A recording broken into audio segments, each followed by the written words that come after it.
You are looking inside the Boston Garden, where in just a few minutes, the greatest basketball show on earth, the NBA championship, will begin. It matches the surprising Phoenix Suns against the Boston Celtics. JoJo White of the Celtics, Mr. Consistency. Paul Silas, the chairman of the glass backboard. He will team up with Don Nelson, who will replace the injured John Havlicek in Tommy Heitz's starting lineup. And of course, the center, Mr. Hustle, David Cowens. And in the backcourt, Charlie Scott, who was traded by Phoenix to the Celtics. John Havlicek, tending to his injured left foot, will not start. May see some action. Over in the Phoenix locker room, the message is simple. Beat the Celtics, it's 120,000. And Rookie of the Year, Alvin Adams, is ready, talking to Keith Erickson. Garfield Hurd will team up front along with Curtis Perry. And in the backcourt for John McLeod's Suns, another rookie, Ricky Sobers, who will be there along with Paul Westphal, who was traded by the Celtics over to Phoenix. So, good afternoon, everybody, and a welcome here to the Boston Garden and Game 1 of this championship series.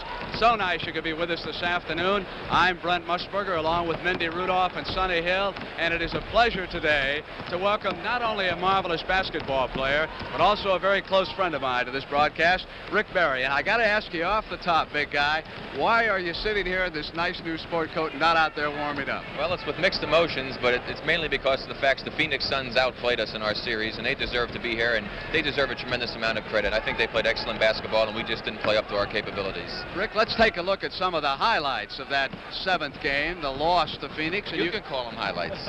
I call them the lowlights. All right.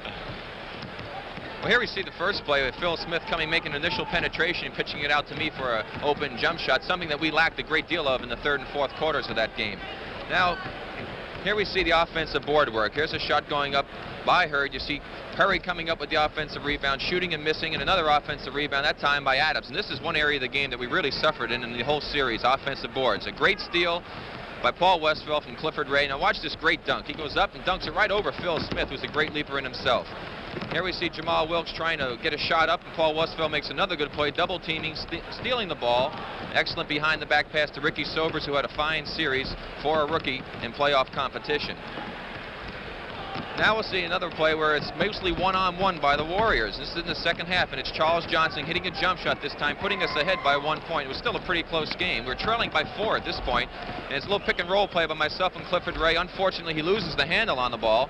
They pick it up. Gar Hurd pitches the ball out, and there's Van Arsdale pitching the ball to Adams. And Adams goes up and makes the dunk shot, and this is when they really started to pull away from us. The momentum really changed then. Here we see Ricky Sobers moving the basketball over to the far corner. Curtis Perry coming around off a nice screen by Van Arsdale, hitting the jump shot. They had real good ball movement, and here's excellent penetration by Sobers, something that we were not able to shut down in that second half. Pitches the ball out to Gar Hurd, who makes the jump shot. He had a great game against us. They all had great games. It was a situation where everybody played well for Phoenix, and we just didn't get the performances that we needed. Obviously, Rick Barry has nothing but respect for Phoenix. Now, we have assigned Mindy Rudolph and Sonny Hill to the respective general managers today. We'd like to hear from Red Auerbach and Jerry Colangelo. We'll come back and take a look at the 2 general managers who have put together these championship teams as the NBA Today on CBS continues in just a moment.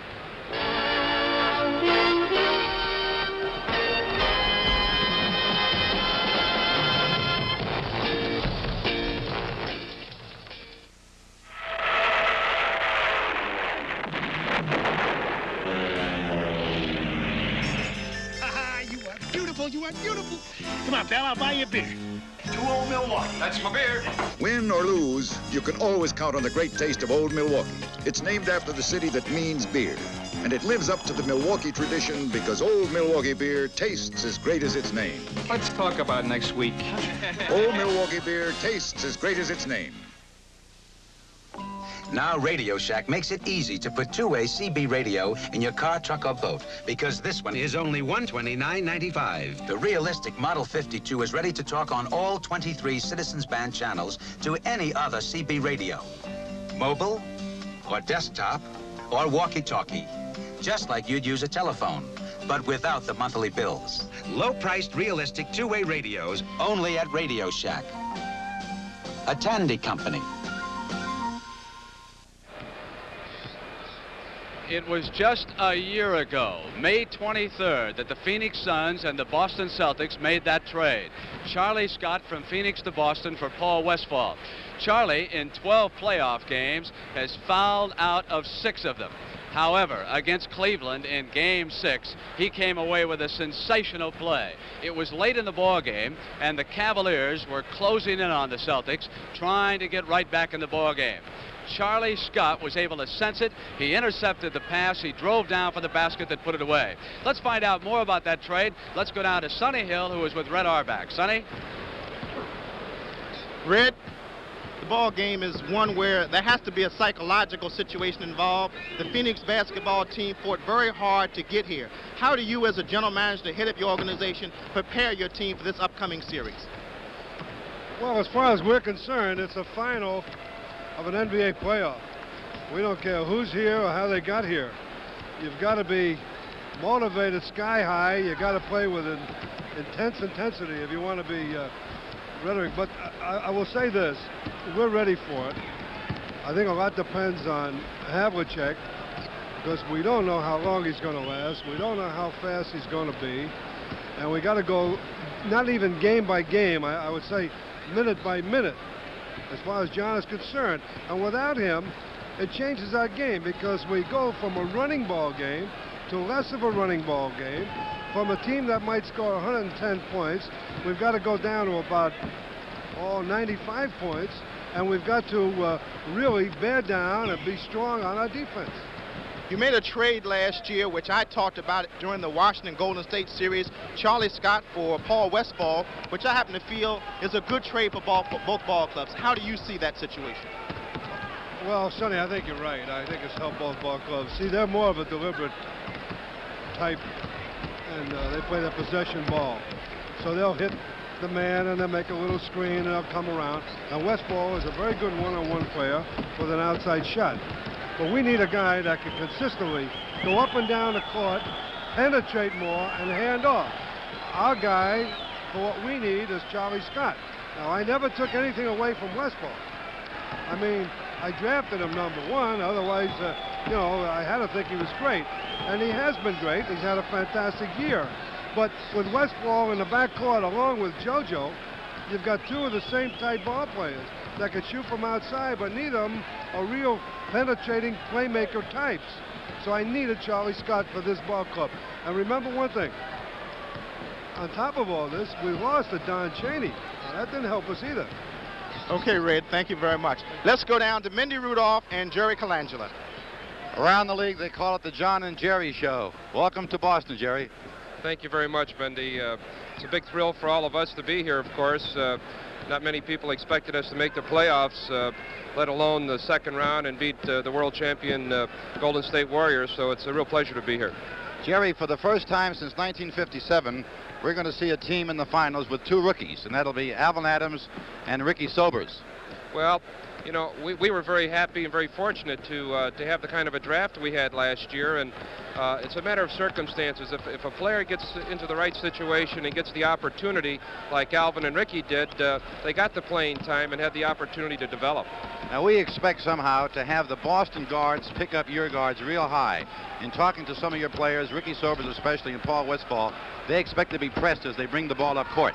Well, that's one advantage they have on us in the backcourt. And Charlie Scott and JoJo White, they have the quickest backcourt in the league. We have more or less power guards in Van Arsdale, Westphal, Sobers, and so on. It's going to be a challenge. We expect that kind of pressure, and we're going to have to do a good job breaking that pressure. And of course, we've got to consider what will Alvin Adams do against Dave Cowens, the premier center in the NBA right now. Well, you know, Alvin is a facsimile of Dave Cowens.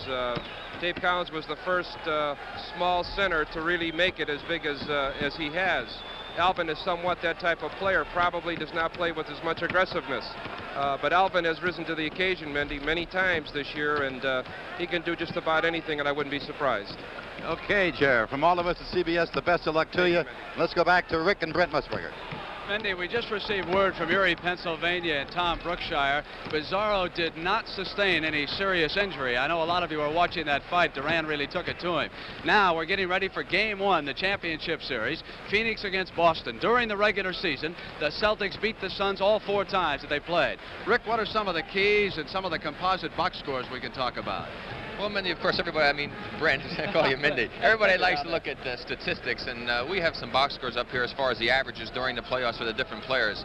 Let's take a look first at the Phoenix Suns. You can see that they had exceptionally good shooting percentages there in the second column, 46 for Hurd, 46, 45 for Perry, right on down the line, and they have to try to maintain that against the Celtics if they want to have a good chance. Also, they must do a good job on the boards. The Celtics have dominated the boards in their series plays thus far, and Phoenix did a good job against us for being one of the weaker rebounding teams. As far as Boston is concerned, they didn't have as good a shooting percentage from some of their people. Silas is way down in the second series against Cleveland, but he's still shooting 43. Cowens, 43%.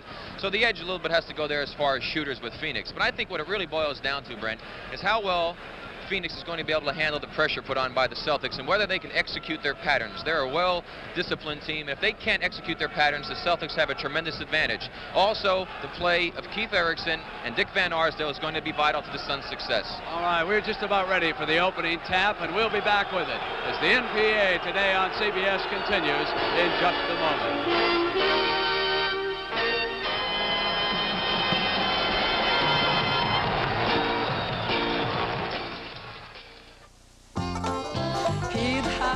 Humming all across the land.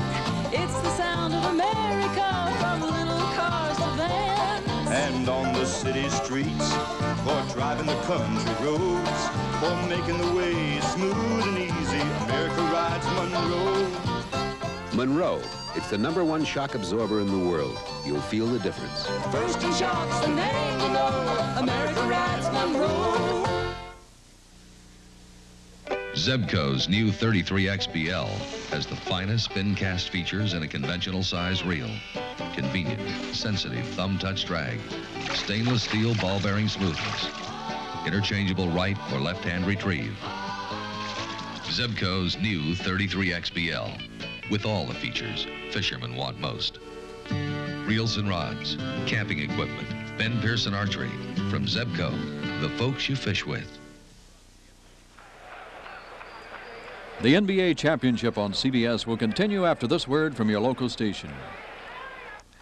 With the Summer Olympics still weeks away, they're already setting records for spending money. 60 Minutes tonight on CBS.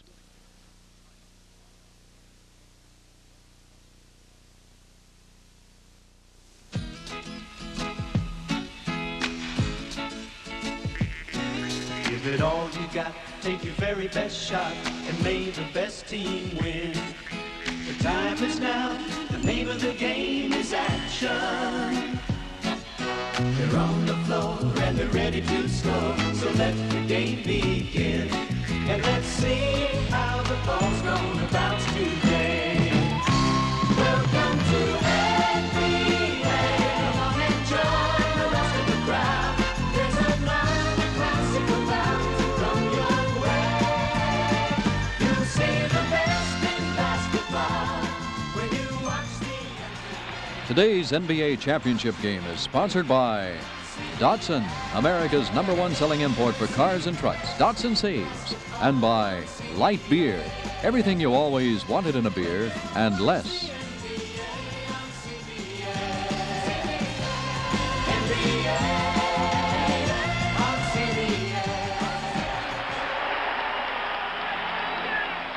The crowd has come to its feet inside the Boston Garden.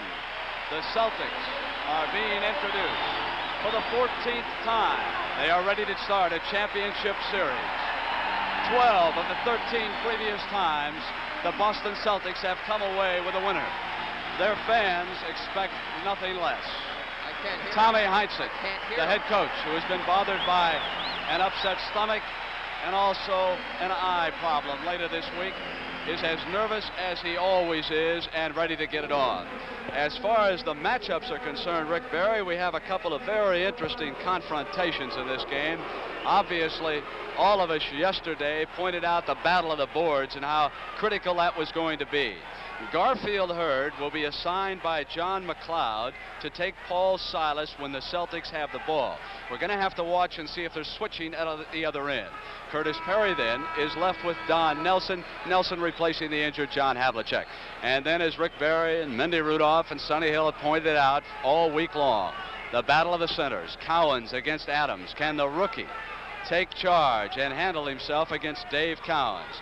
In the backcourt, Charlie Scott, who is the best defensive guard the Celtics have, will try Ricky Sobers, a rookie who had a hot hand against the Warriors. The other matchup will pit JoJo White against Paul Westphal. Rick, do you see any other keys there?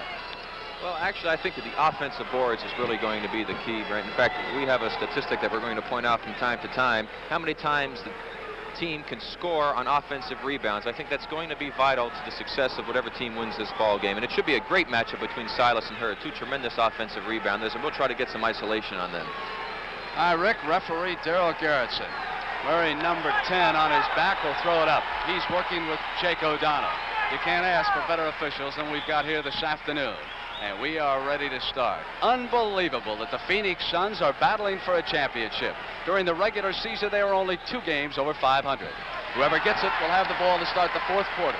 It will be the Celtics, and now as they come up, we will watch the Phoenix Suns defense against them. Cowens is right there at the free throw line, setting up high. Nelson is there, Curtis Perry watching him. It was Alvin Adams who jumped out on Cowens. So just as he did against the Warriors, Adams with a big steal. Garfield Hurd with the game's first shot, and it is short. Celtics come right back down, and the Suns have rotated back quickly on defense. Scott outside, cross court to Silas. At this end, Westphal is taking Scott. So we do have a change with the guards at either end. Rick will tell us what that means. Inside to Silas, and he was fouled as he tried to come up. Well, penetration will do that to you sometimes. Let's watch the slow motion replay here. As Charlie Scott penetrates, Silas cuts into the basket, a smart move, and was fouled from behind. That's the sign of a good, intelligent basketball player. When a man penetrates, your man turns his head and goes to help. You've got to go to the basket, and that's exactly what Paul Silas did. Charlie Scott found them. First foul on Alvin Adams. Paul Silas has shot very well from the free throw line in the playoffs. During the regular season, he was not so effective. He upped it from 60 to about 83% against Buffalo and Cleveland. Hits 1 of 2 here, and the Celtics lead it by that free throw. There's the pressure by the Celtics. Sobers over and back. Good call by Daryl Garrettson. From over on the side after that turnover. He did that a couple times against us also. He gets a little careless when that pressure comes up at the half-court line. You must be careful at that point. White giving it to Scott. Sobers taking Charlie. The rookie is on the veteran.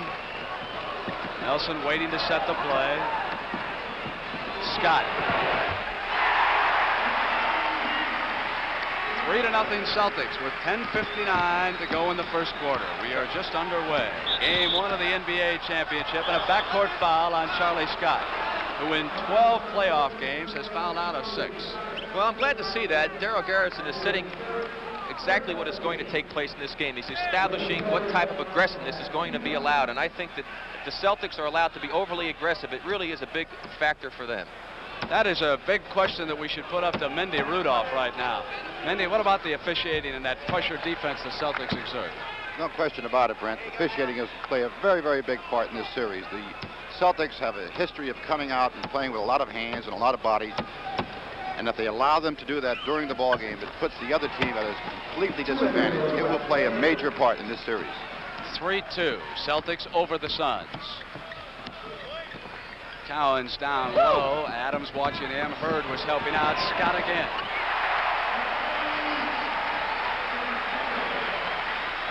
There's that pressure defense that Rick Barry was pointing out to you. Scott picking up Sobers. 5-2, Celtics lead. Sobers gets inside and hits Garfield Hurd. Wouldn't stay down. Silas came out with a board. But that's exactly what they have to do. They must get inside the Celtic defense. Intercepted by Hurd. On the turnover, here come the Suns. They can pull to within 1 point. 5-2. Hurd gives it back to Sobers. The guards of the Suns will cut all game long. Cowens got up and pounded the ball with his hand. We're going to see some incredible action underneath the boards in this series. So at the Celtic end, Rick, I see that Silas has been assigned to Perry, even though they've switched off right now, and Paul is over there on Garfield. Here's Westphal. Inside, great pass to Alvin Adams. Beautiful pass, and this is exactly what the Phoenix Suns love to do. They love to run the pick-and-roll plays. They love to run cuts to the basket. Now the Celtics ahead by 1, go back to work, and it is Cowens inside. Silas with a second chance opportunity and a miss. Fine move by Sobers, turned around. Adams to the basket, lost control and traveled.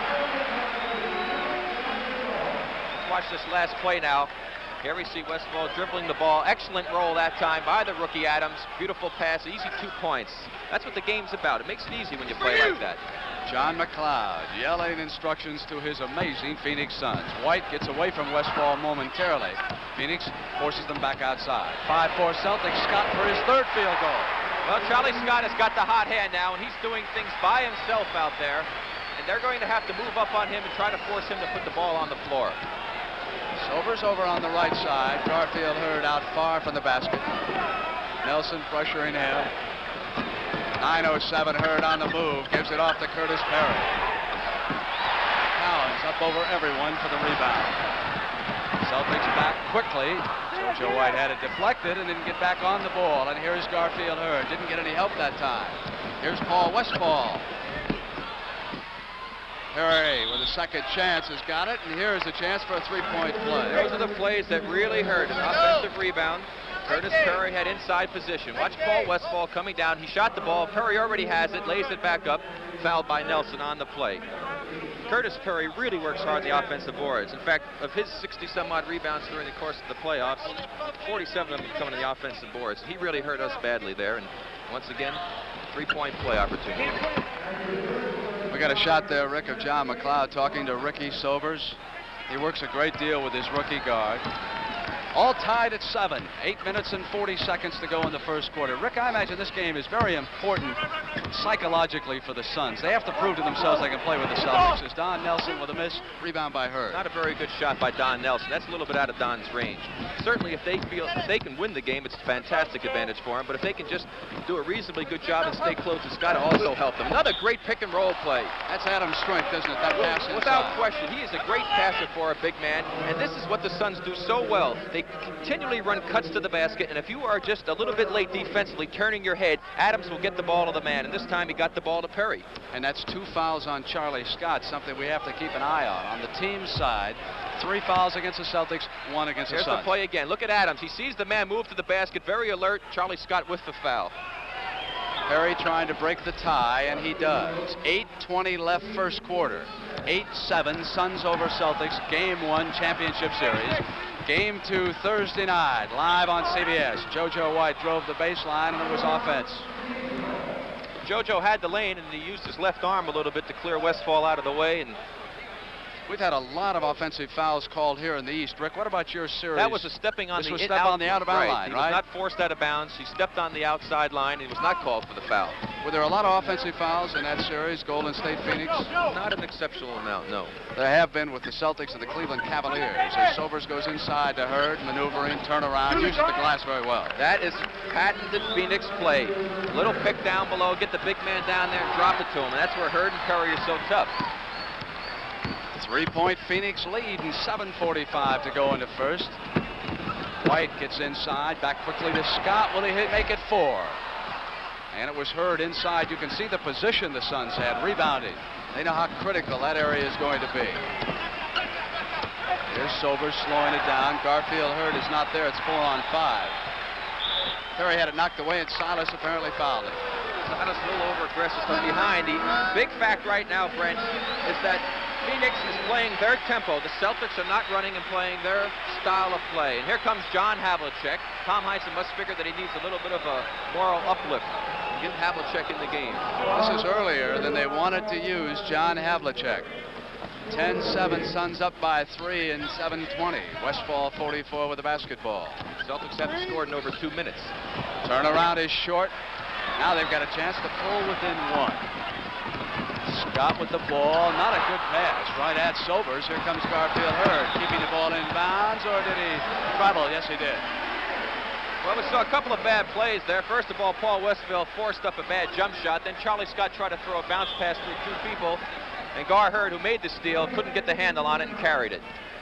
A little bit tight, I think, here in the early stages, which is to be understood in the championship series. We have a 20-second injury timeout with Joe Prosky. tending to Ricky Sobers' right hand. Did he injure that against you? His right thumb. He jammed it against us, and he had to have a couple 20-second timeouts there also. And as you can see, he's got it taped fairly heavily. And that is on his shooting hand and his ball control hand. His emergence as a fine regular has helped John McLeod tremendously, because now he can bring Dick Van Arsdale, the veteran, off the bench, as he will before this first half is over. Offensive foul on JoJo White. And we're going to have a timeout. Tommy Heinsohn bringing the Celtics over. White sauntering over to the bench. It's 10-7. The Suns with a surprising performance here early in Game 1 of the championship series.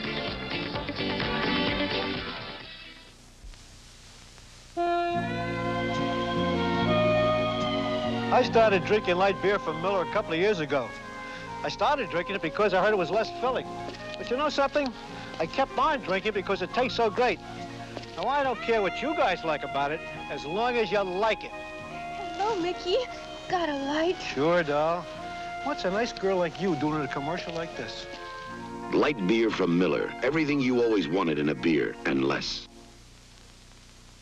Day and night, mile after mile, we put 40,000 miles on a set of Sears road handlers and went on to run the route of the Pony Express. From Missouri to California, Road Handler, Sears' best steel-belted radio. It's the tire that ran 40,000 miles and then took on the rugged route of the Pony Express. Our widest radial design with more steel than before. The Road Handler, Sears' best steel-belted radio. Only at Sears.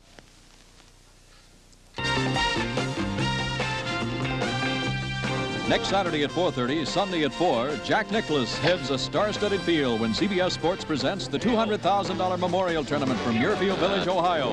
Hugh B. Green, Tom Weiskopf, and Lee Trevino will be shooting for the $40,000 first prize. That's the Memorial Tournament next Saturday at 4:30, Sunday at 4 p.m. Eastern.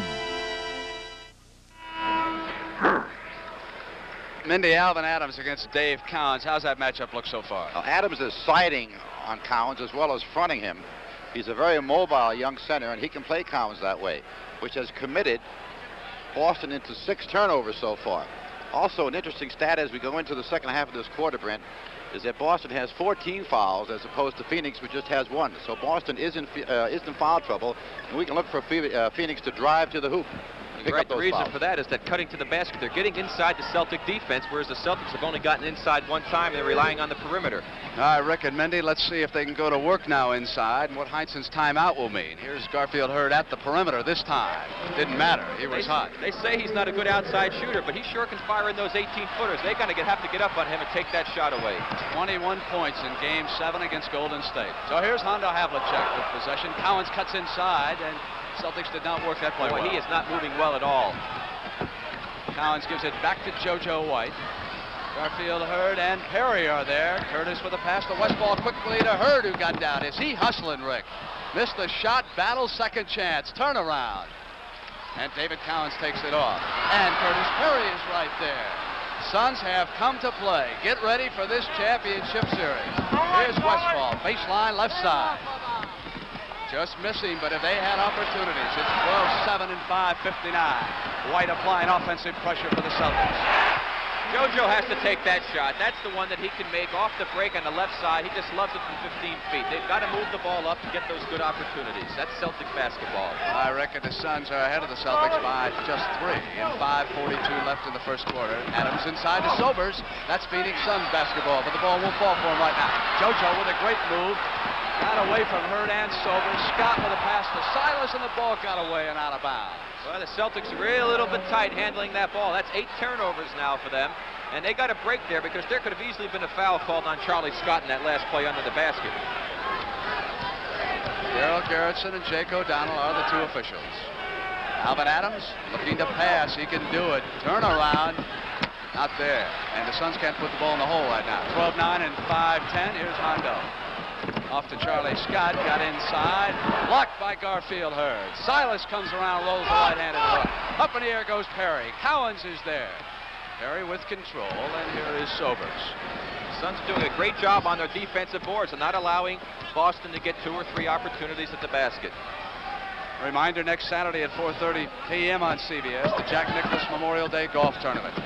And here are the Phoenix Suns leading by 3. And as Curtis Perry went to turn around, there was contact down there, and they have turned it over, a 3-second violation. So there was no foul, and Keith Erickson, he was sensational against you guys. Well, he broke our back, is a good way of putting it. He was really incredible, and he's coming in now for a little offense. John McLeod, a little unhappy that the ball's not going in the basket. He hopes Keith can help him out. Erickson averaged 14.5 points a game in the 7-game series against the Warriors. White using the glass, ball wouldn't stay. Look at that battle underneath, and Curtis Perry, who is working along with Garfield Hurd to keep Paul Silas and Dave Cowens from dominating. Again, the Suns bring it down. They lead it by 3 points. We've got 4 minutes and 18 seconds to go in the first quarter from the Boston Garden. Inside to Alvin Adams. Shoots up over Cowens. Come on. That's the advantage that they have with Adams. He's got a great outside shot, nice soft touch there, and he pulls Cowens away from the boards, enabling Hurd and Perry to get on the offensive boards. Mendy there bringing the ball back to this side. John McLeod is asking the same question I am.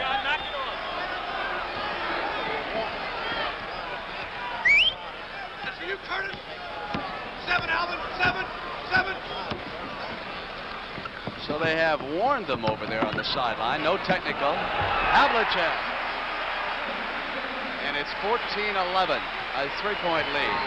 3:45. John with good movement that time, and that's the way he gets himself free. This ball working to Adams, and he traveled. He popped out. Alvin had a little problem with that in our series also. Coming off of those screens, he has a tendency to shuffle his feet a little bit. Kevin Stakem has just checked in, Rick. He's number 27. He'll work with JoJo White. Let's see the matchups here. Westfall waiting for Stakem, and Sobers there with White. Curtis Perry is watching Silas. Adams, of course, is on count. Jump hook. There's another good soft touch shot by Dave Cowens, trying to use his strength and muscle against Adams down low. I think we've had a second warning, this time to the Celtic bench. So Jake O'Donnell wants no nonsense, not from John McLeod and not from Tommy Heinsohn. Sobers against Stakem's pressure. It's a 14-13 game. Suns leading by a point. We've got 3:12 to go. First quarter, Boston Garden. 3 seconds. Sobers up over Stakem. Simple little screen down play with forward going down and setting a screen on the guard, popping out with the jumper. Pass inside, deflected by Perry, and Sobers is right back with it for the Suns. They're ahead by 3, and they look very poised for a young team. You're watching a basketball team with 4 newcomers to its starting lineup this year. Amazing. Curtis Perry, he's the only returnee. Erickson was there battling against John Havlicek, and Erickson is called for the foul. He's not very happy about it either. We're going to have a timeout. Al Bianchi, the assistant. You're looking at Tommy Heinsohn. He works with John Killalay of the Boston Celtics. Bianchi, of course, teaming up with John McLeod. 16-13, Game 1, NBA Championship. The Datsun's always been dependable. You know, after 95,000 miles, I think we both felt our Datsun still looked good. We were rough on the car, too. We had to go through some gravel roads, some rough fields, and we took it all over the place. And we can get a good, full life out of a Datsun. You betcha, yeah. It's always been dependable. Datsun dependability comes 14 ways. Sedans, wagons, hatchbacks, trucks, and sports cars. Datsun saves. Our heads are stuffed with knowledge, our stomachs with cheese and ham. But this is life at college as we cram for each exam. Alka-Seltzer, plop, plop, fizz, fizz. Oh, what a relief it is. Plop, plop, fizz, fizz. Oh, what a relief it is. Those speedy Alka-Seltzer bubbles burst into action, speeding relief to your upset stomach and aching head. Oh, what a relief it is.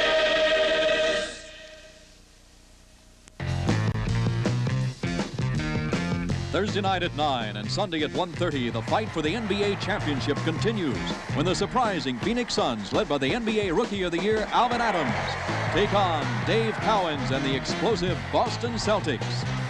That's Thursday at 9 p.m., Sunday at 1:30 p.m. Eastern.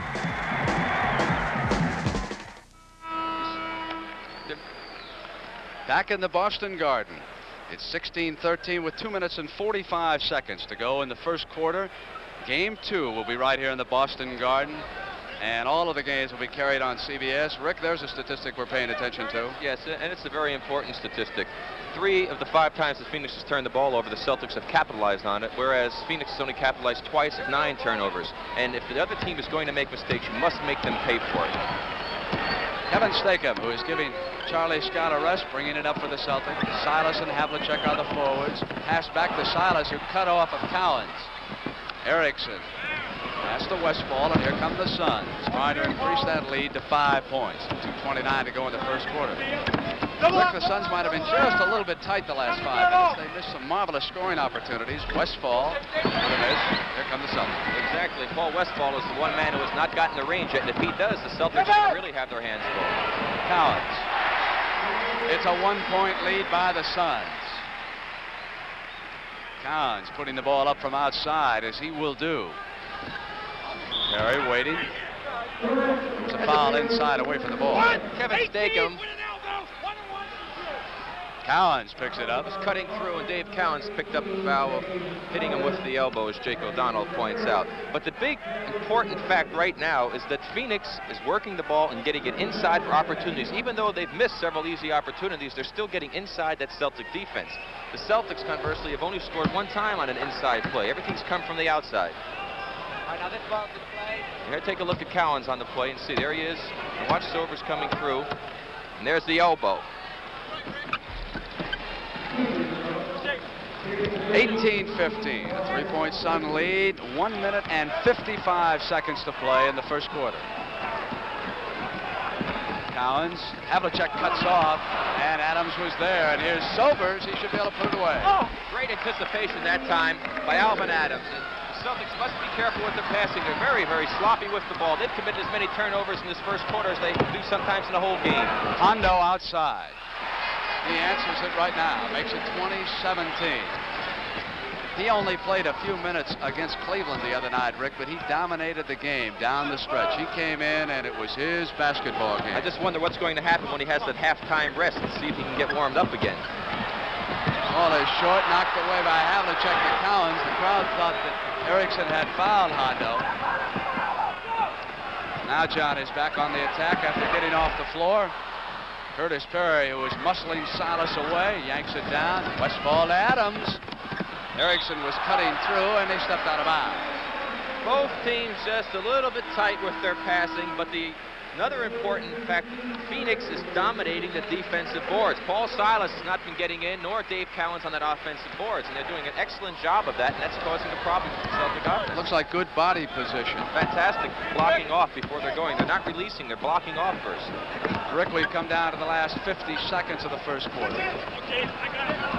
Inside to Stakem. Paul Westfall got lost that time, turned his head to the ball, and his men went to the basket. Cowens made a great pass, seeing him go. Suns lead it by a point, and we're down to the last 30 seconds of the first quarter. Curtis Perry up against JoJo White, who'd switched over, and it was John Havlicek who controlled that. Cowens picked it up, long pass to Stakem, slicing toward the basket.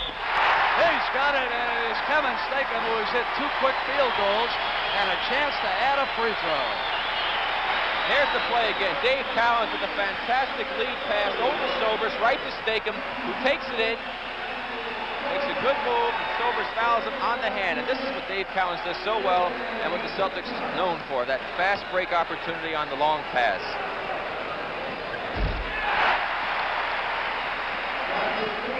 Celtic pressure.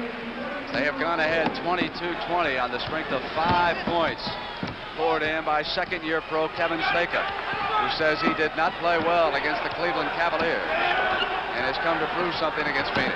Sobers working against him right now. Sobers comes up over it. And Cowens gets back the rebound. With a 2-point lead, the clock runs out before JoJo White can get it down and take a shot at it. 22-20 at the end of the first quarter.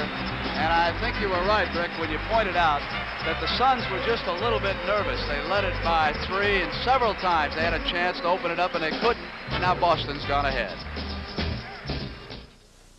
You'll see the best in basketball when you watch the NBA. When you watch the NBA on CBS.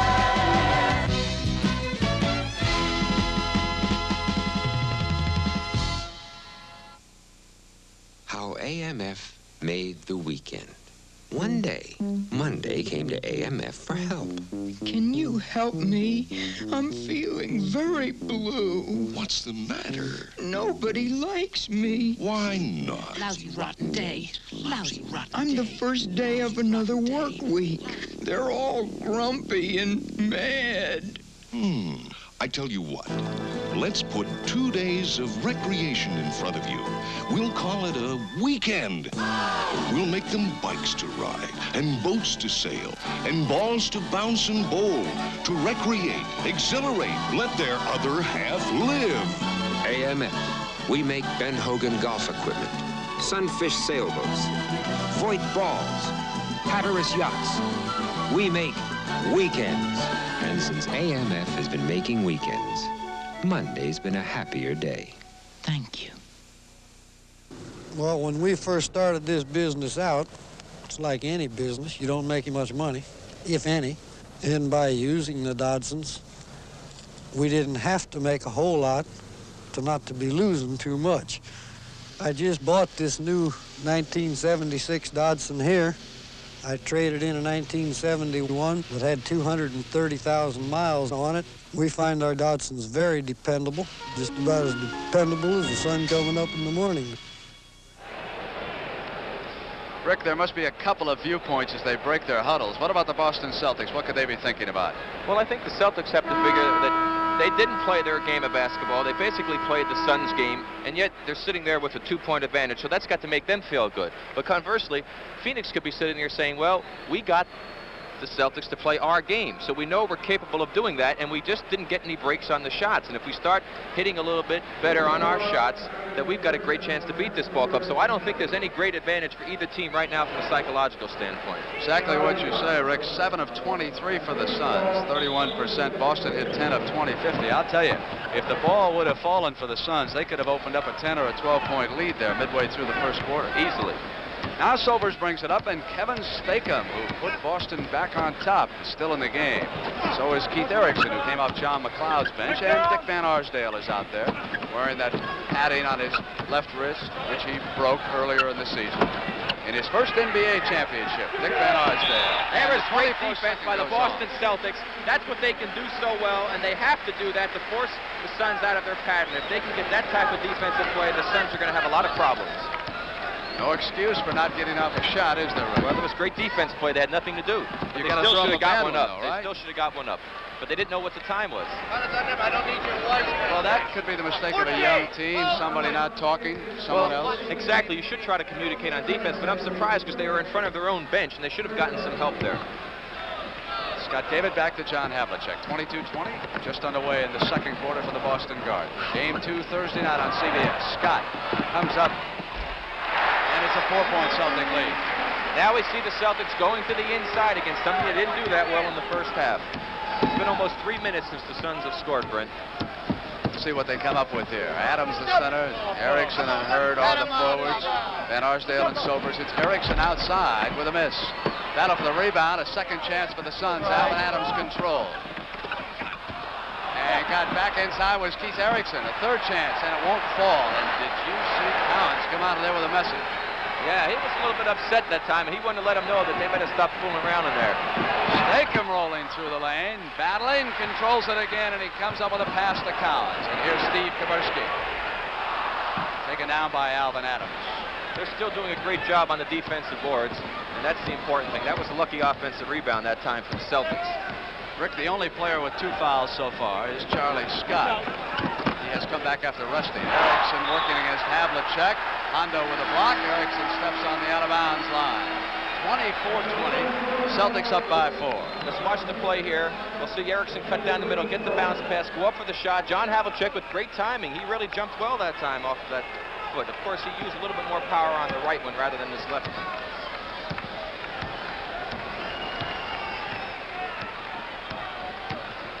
Van Arsdale picks up Scott. Collins rolling left. Takes the shot. And again, as Rick pointed out, tremendous positioning and defensive rebounding by the Suns. The Celtics are not getting second chances. Here's Alvin Adams. Suns trail it by 4. Charlie Scott back down on the move. That's not a good shot for the Suns. They didn't run their offense that time. They're going to come the other way on that play. It was Charlie Scott who lost control of it. Charlie got caught up in the air and committed himself and lost the handle on the ball. Got a timeout coming up here, and Dennis Autry, number 21, will be checking in to replace the Rookie of the Year, Alvin Adams, when we come back to the Boston Garden in Game 1 of the championship. In 7,500 miles, your oil filter cycles enough oil to fill 3 tank trucks. A big job, and here's the filter for it. Introducing the Silver Bullet, new double oil filter from STP, the only one that filters every drop of oil through 2 filter elements every filter cycle, for a better combination of long life and high efficiency than the 5 other best-selling filters. Filter all your oil twice with the Silver Bullet, new from STP. You know, we've had a few disagreements over the years, but there's one thing we do agree on, and that's light beer from Miller. Light is 1/3 less calories than their regular beer. But the best part is that it tastes so great. The best part is it's less filling. Nah, it tastes great. Less filling. Tastes great. Less filling. Less filling. You know even less about beer than basketball. That's it, Heinsohn. You're out of the bar. Light beer from Miller. Everything you always wanted in a beer, and less. Okay, hey. Come on, David. Know the secret of a good pass? The right grip. Just like a firm tire grip on the road is important to safety and comfort. That's why I use Armstrong tires. They grip the road. Whether you drive a large car or a small car, count on your local Armstrong dealers for the right tire at the right price. Armstrong tires grip the road.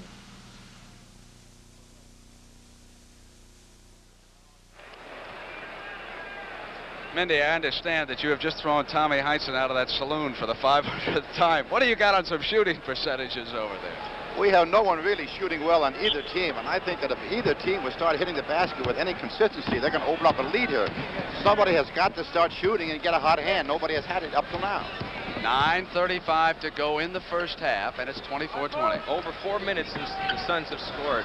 And what they've got to do, and they're doing it now, they're running their offense again. They can't go out of that offense and start Shot taking clock bad down shots. inside of 5 again, Rick, as Hurd comes up over Kaversky, races to the ball. Second chance for Garfield Hurd, and there was contact as he came up that time. Well, they got a break there. He had to take a difficult shot. He forced it up, but wisely he ran after it, knowing darn well it didn't have a chance to go in, and he got the ball back, and he got the second opportunity and picked up the foul. But they have not run their offense in the last 4 or 5 minutes. They're starting to go away from it, and if they do that, they're going to play right into the Celtics' hands. CBS has come up with an answer to Evel Knievel. Be watching at halftime, and you'll see exactly what I mean. Battle for the ball. Stakem races back. Westfall hits it. Suns with control. 9:14. Still a 4-point Celtic lead. Garfield Hurd. Kaversky raced over there to front him. Forced it. And Cowens passes off to Charlie Scott. And Autry got back on the block. We saw 2 great defensive plays that time. The first one was by Steve Kaversky, who... Well, here we see the break coming down with Charlie Scott driving in, going up. Good timing by Dennis Autry to knock it out of bounds. But Kaversky made a great play down the other end by not leaving his feet. And Rick John Havlicek has gone out as the Suns come right back down. The turnover away from Autry, and there to save it was Westfall. Hits Garfield Hurd. Now, the Suns are still cold. 24-20, and it's 8:45 to go in the first half. Cowens outside. He's 1 of 2 from that range. Scott off to Kaversky. There's the all-important offensive rebounds and scoring afterwards that we talked about. One of the few that the Celtics have gotten. And a 6-point Celtic lead in Game 1. Game 2, right back here in Boston Garden Thursday night, 9 p.m. Eastern Time, CBS. Erickson. It's the first 2 points in almost 6 minutes for Phoenix. Curtis Perry is going to check back into the game. 8-12. Cowens. 28-22. Scott awaiting Dick Van Arsdale. Spencer Good defense played by both teams in spurts. Westfall. And the Suns have come back here with 2 quick field goals, so maybe they're going to shoot their way out of it. Well, they may do that because the 2 men who just made the last baskets, both Erickson and Westfall, are very capable of getting hot and scoring a lot of points very quickly. Rick, in the first game of a 7-game series, I imagine it's a lot like a couple of fighters trying to feel each other out. Well, exactly. You're trying to see if you can establish a certain style, and we see right now that Gar Hurd's going to get a rest as Curtis Perry comes back in the ball game. And sometimes you tend to be looking a little bit too much rather than playing, trying to see what's happening out there instead of just going out and doing your own thing. Silas gave it off to Scott. Clock comes down to 7:35. It's a 4-point Celtic lead, 28-24. Inside to Silas, who was backing in that time, and there's an offensive foul. Well, let's watch this one again. Curtis Perry at good position. There we see Silas backing back in. And I would have to say that he definitely initiated the contact. Perry gave a little bit of an act with it, too. Dick Van Arsdale favor that hand when he dribbles. Rick, did he go to his right hand a lot? Yes, he does. He does not like to use that hand too much dribbling the ball. Erickson up over Silas, and he's hot again. Yes, that's the way he was against us. It seems like he's not even sent. He just throws it up there, and the thing sometimes hits nothing but the bottom of the court. Man, right on him, and he cut the Celtics lead to 2 inside of 7. Silas comes back to give himself a second chance. Put it down, and he also drew the foul. He'll come to the free throw line. That was a very bad shot by Paul Silas, and Havlicek comes in the game. Paul takes the shot, comes off the boards, and he sneaks in, gets the inside position, goes up for the offensive lay-in. Erickson commits the foul.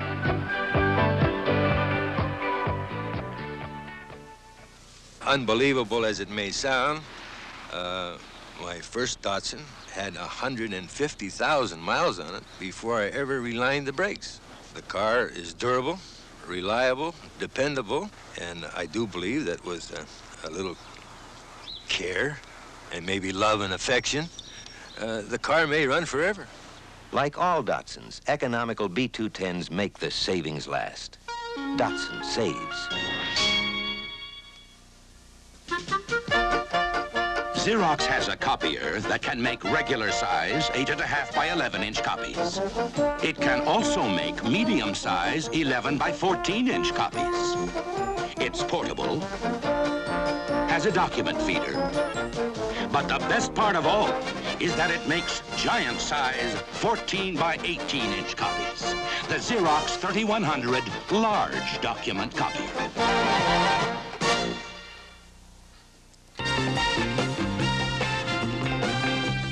Next Saturday at 4:30, Sunday at 4, Jack Nicklaus heads a star-studded field when CBS Sports presents the $200,000 Memorial Tournament from Muirfield Village, Ohio. Hubie Green, Tom Weiskopf, and Lee Trevino will be shooting for the $40,000 first prize. That's the Memorial Tournament next Saturday at 4:30, Sunday at 4 p.m. Eastern. Mindy, Rick was pointing out the converted turnovers and what they've meant. What about an update on that? Boston has 13 turnovers, and Phoenix has converted into 13 points. Phoenix has 9 turnovers. Boston has converted into 10 points. So the turnovers are at a standstill right now. Neither team, again, Brent, is shooting particularly well, and just looking for someone to hit the open hoops, hit the open man, and possibly pull away here. That foul could have been very costly on Erickson. It was his 3rd one, and he's one of the fellows who finally got a hot hand. In fact, he and Westfall are the only players on Phoenix to score in this quarter, and they hadn't scored in the first quarter. Of course, Erickson didn't play very much in that quarter. On the team side, Rick, 3 against Phoenix and 1 against Boston. Westfall gives it off to Curtis Perry. Cowens had jumped over there on him. Silas with Autry, and Autry takes the shot against the buzzer. You could hear it as it just went off in the background. They came down to 1 second to get that shot off. It was not a good shot either. Here's White off to the top of the circle, and Hondo up. Cowens tries to save it, but batted it back to Westfall. That's 6:15. It's 30-26. Suns trailing the Celtics in the first half. Turnaround by Keith Erickson. Cowens hustling down to the other end. Passing to Scott. David on the trail. Drives right past Autry, gives it off to Scott. That's a basket for the Celtics, but Paul Silas never left the 3-second area from the time Dave Cowens had the ball that time. He was having a little camping experience in there. 5:48. And Arsdale with control for the Suns. And Once it's again, 32-28. another man who can really hurt the Celtics, Dick Van Arsdale. Havlicek again. A little luck never hurts in this game, Brent. Charlie Scott with a terrible shot. The ball bounced right back to John Havlicek, and he buried it for the Celtics. 6-point Celtic lead. 5:15. Perry came around. Autry went to the baseline on the right side and hit it. Now it's 34-30. 5:07 to go in the first half. At halftime, Phyllis George visits the city of Phoenix. And are they ever excited down there about this Suns team? Here's JoJo White. Cowens was underneath. And that is a big problem right there, Brent. That is the 4th foul on Keith Erickson. And watch Dave Cowens. Well, you can't see him establish the position, but now he has great inside position. The ball's coming off. He's going to get an easy basket. Erickson sees that and just pushes him right out of the way. But Dave Cowens really worked hard when he saw he had a mismatch with Erickson and established the inside position. Very intelligent play. Let's watch the play now. There he is. He's got Erickson on his back. He establishes the position, keeps him right there. Sees the shot going up. That is great basketball. That's the way the game is meant to be played. And Rick, just as you pointed that out, Erickson went out of the game, and they also took Autry out. So Alvin Adams is here. Garfield Hurd is back. Hurd, Perry, Adams, Westfall, and Sobers. John McLeod's 5 starters are on the floor. Cowens comes up over Curtis Perry with a field goal that puts the Celtics ahead by 6, 36-30, 4:32 to go in the first half. Havlicek, Cowens, White, Silas, and Scott on the floor for Tommy Heinsohn. Perry turn around against Hondo. Cowens looking for the outlet to Havlicek. Thought better of it when Perry stepped over and jumped. Now White with control. Celtics getting a lot of good movement out here now. Here's White. Back to Charlie Scott, who comes up firing. That's not a good shot. They moved the ball very well, and they got a lousy shot out of it. Here's Perry waiting. Garfield Hurd slides inside, and Charlie Scott fouled him, and for Scott, that's his 3rd foul. Right, and once again, not a very good foul on the part of Charlie. He had a big man outside away from the basket. Escar Hurd looking at reaching in, trying to go for the steal, picks up a silly foul. Charlie's going to go out, Rick, and we're going to have Havlicek playing guard for the first time. Don Nelson is on the floor. So we do see one thing developing in this game. They are using John Havlicek a little bit more than they anticipated here in the first half. They hope to get by resting him a great deal in game 1. It's 36-30. Celtics lead it by 6. Cowens muscling Adams, and it was Garfield Hurd who came over, and there was a foul. Don Nelson got caught reaching in as Gar Hurd made his fake. Jake O'Donnell was right on top of it. Look at Heinz, disgusted look at his face. I guess he's probably one of the most demonstrative coaches in the league, and I can appreciate that because I do a little bit of that myself on the floor while playing. I have noticed that, Barry, a few times. It's not intentional, though. Dick Van Arsdale back, and Paul Westfall goes out. I mentioned that Phyllis George had visited Phoenix, and Red Auerbach is going to visit Alvin Adams at halftime. They're going to talk about coaching, I believe, on Auerbach at halftime. I am just told by the truck that they have changed. We're going to have Pete Maravich at halftime. I guess it'll be showtime, Rick Barry. There are few men who can handle a basketball as well as Pete Maravich at the New Orleans Saints, so don't miss that. 36-31, 5-point lead, 3:33. Cowens waiting. Here's Don Nelson coming inside against Garfield Hurd, and there was a foul.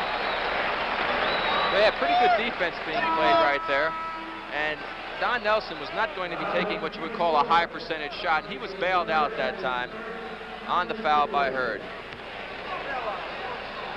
That's the 5th foul. It's going to be the bonus situation, 3 chances for 2 for Don Nelson, who has a very unique style of shooting free throws. That's only the 1st foul on Hurd. Yes, he's been very aggressive out there, and fortunately, I guess for the Suns, he has not picked up a couple of extra ones. 3:27 on the clock. Nelson puts it down. It's 38-31, 7-point Celtic lead. The Celtic pressure has not been as fierce as I thought it was going to be, Brent. John McLeod wanted the timeout. Darryl Garrison giving it to him. The Suns walking over to talk to him. I was just about to make the same point, Rick. That time, They were just kind of running with the ball and waiting for the Suns until they came across the timeline, and then they jumped up on them and exerted pressure.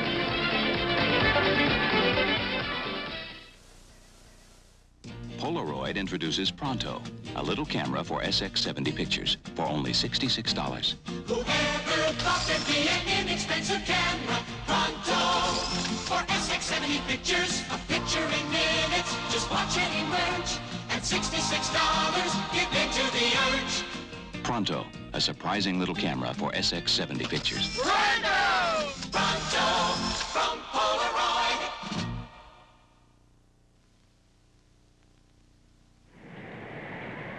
Born of the sea, developed by a master mariner over 55 years ago to battle the terrible rust-producing conditions of the ocean. Today, Rust-Oleum coatings snap rusty metal back to new life on 101 items around the home. Many handsome colors. Brush, roll, or spray. Only Rust-Oleum says stops rust brand right on the label. Rust-Oleum, proven throughout industry, farm, and home. Thursday night at 9 and Sunday at 1:30, the fight for the NBA championship continues when the surprising Phoenix Suns, led by the NBA Rookie of the Year, Alvin Adams, take on Dave Cowens and the explosive Boston Celtics. That's Thursday at 9 p.m., Sunday at 1:30 p.m. Eastern.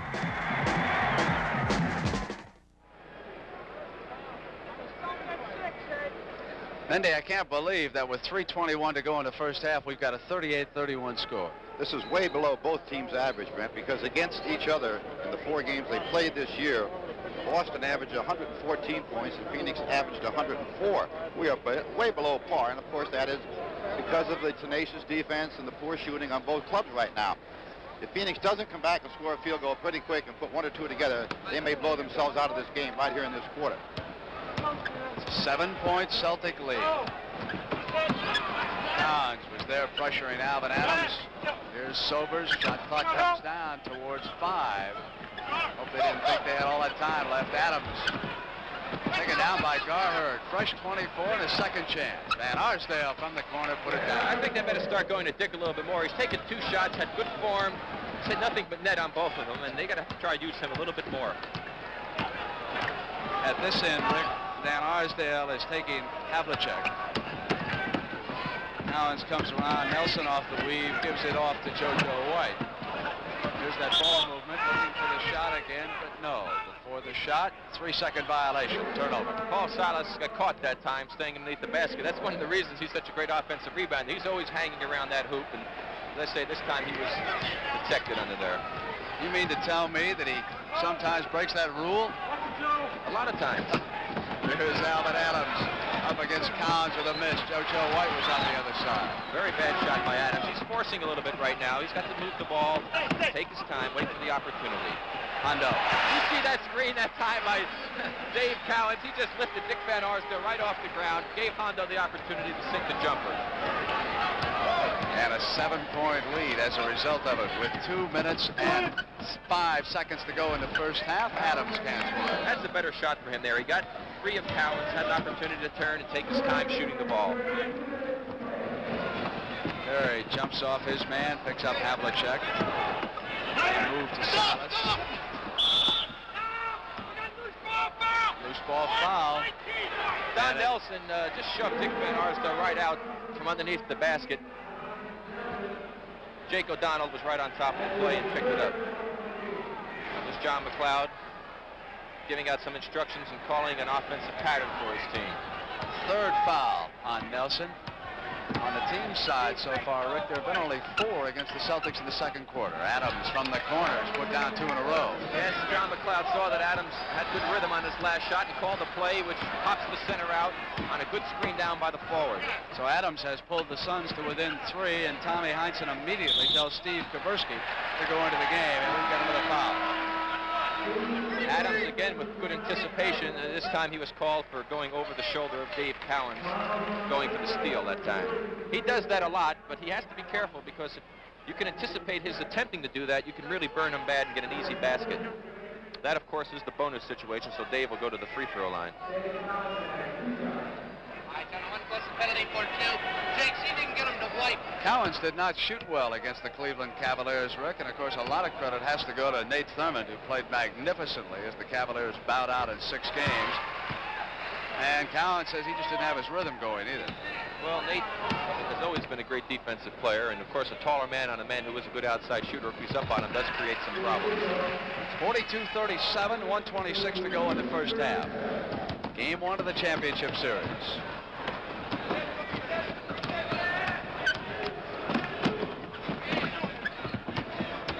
Adams, who's hit 2, comes up firing again and misses. He was forcing that one a little bit. Kaversky gives it off to JoJo. Yes, the one thing Cowens is up on him, he's not hitting. He's trying to get himself open. Havlicek was open. Ball wouldn't go. Controlled by the Suns, I believe. Yes, Curtis Perry's got it. And he traveled. That was John Havlicek, who stepped right into the passing lane and forced Perry to travel. He wanted to go to Van Arsdale, but instead Hondo stepped in, and when he looked the other way, he took the extra step. 57 seconds. Havlicek from the side, signaling the play here for the Celtics. They lead it by 5 points. Kaversky rolling inside to Silas. Curtis Perry came up and he fouled it. Good pass that time by Kaversky. Now let's watch this play. Here comes Kaversky penetrating. Goes up in the air, draws 2 men to him. Excellent underneath scoop pass to Silas, who, as smart as he is, goes to the basket when he has that opportunity. There you saw the foul by Curtis Perry on the arm. But Paul Silas must be credited with making that play possible. If he had stayed in his normal forward position when Kaversky started the drive, Kaversky would have been caught up in the air and probably would have walked with the ball or had to force up a bad shot. Paul Silas, of course, once played for the Phoenix Suns. We make a great deal out of that Charlie Scott trade. But ever since Silas has come over here to the Boston Garden, the Celtics have been rough.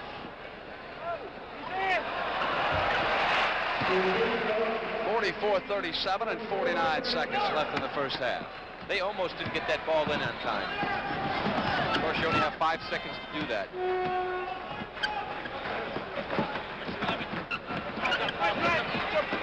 Adams waiting. Shot clock goes down to 10, and so Alvin just takes the shot. Well, he was lucky on that one, and I think he's got to stop shooting the ball when Dave is on him. He just doesn't have that good a rhythm with a man pressuring him that tightly, at least not at this stage of the game. 5-point lead and 20 seconds to go in the first half. Kaversky gave it up, knocked right back to him. Here's White. Hondo cutting inside. Cowens muscling his way toward the basket. Offensive foul called against Dave that time, who drove Curtis Perry down. Curtis Perry established excellent position that time, anticipated exactly what Dave was going to do, and drew the offensive foul. Final 10 seconds of the first half. That's a 16th turnover for Boston. Now we come down toward the last 5 seconds. Suns trying to close in. Silas pulls it down with 2 seconds to go, and you can hear the buzzer in the background. We have come to the end of the first half in Game 1 of the championship series between the Boston Celtics and the Phoenix Suns. It's 44-39 at halftime. We've got Red Auerbach, Phyllis George, and our answer to one Evel Knievel. Don't miss it.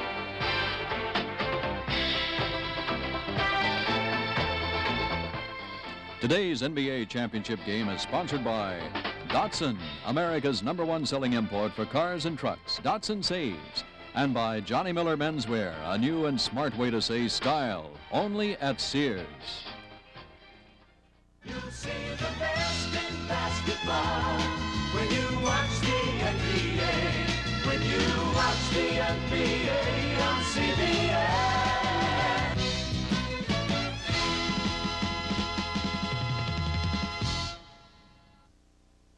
When I found out I could put 3 things into this Datsun 710, I knew it was the perfect car for me. It's not the bucket seats, front disc brakes, or the rear window defogger. That stuff comes standard. The 3 things I put in it are called Mary, Jeff, and Susan.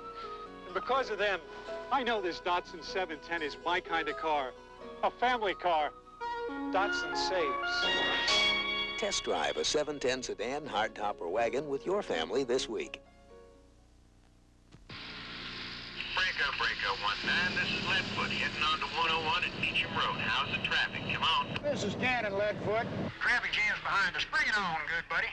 You're listening to a Cobra 29. the Citizens Band radio truck drivers use. Truckers and just plain folks who want a CB radio that delivers the goods. This is Leadfoot. Thank you, good buddy. When it comes to CB radio, punch through loud and clear with a Cobra. If you couldn't register to vote last time around, do it this time around.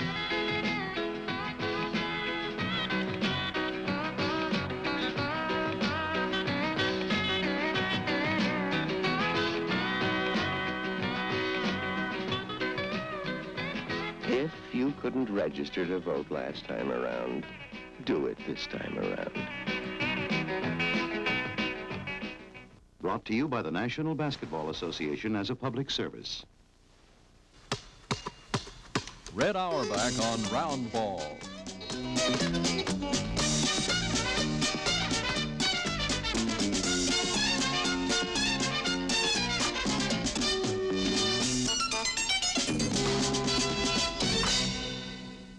Red Auerbach on Round Ball is sponsored by Consolidated Cigar Corporation, makers of Dutch Masters cigars. Here in the Caribbean, Jaime Moscoso, a master of the soil, breeds tobacco for Dutch Master cigars.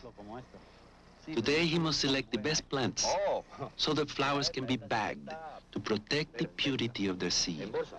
Bagging is a master's way to be sure the great taste of Dutch Masters doesn't change. Now you know why a Dutch Masters like the elite is worth more. There really are masters at Dutch Masters.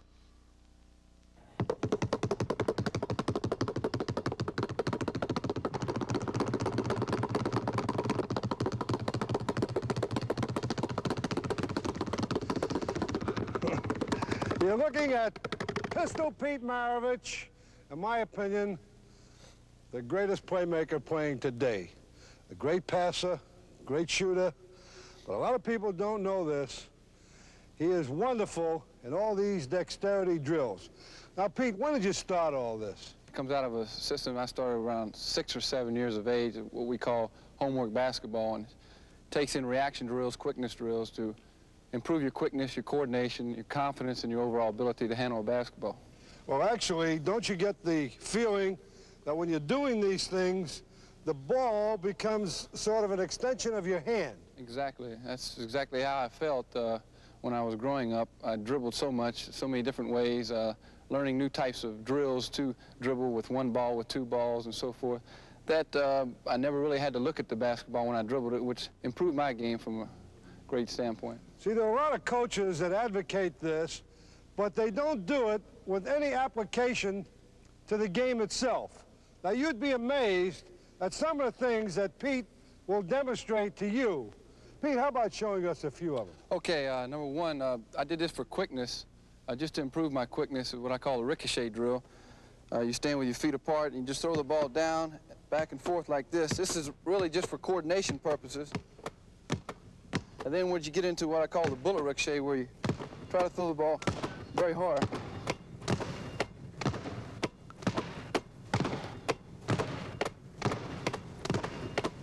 And catch it behind, that's one. Beautiful. Another one, a very good quickness drill that I haven't really done that much, Coach, except in the summertime, but the object is to put the ball behind your knees. The object of this drill is to clap your hands in front and catch the ball before it hits the ground. It requires a lot of mental concentration, and I don't even know if I'll be able to get it, but I'll try.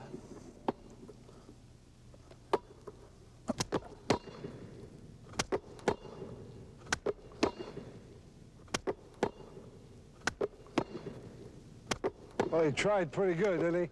How about a couple more, Pete? Well, I could take two balls and show a short drill, which is just a short figure-8 drill, using two basketballs. What we call in rhythm and out of rhythm, and then going around.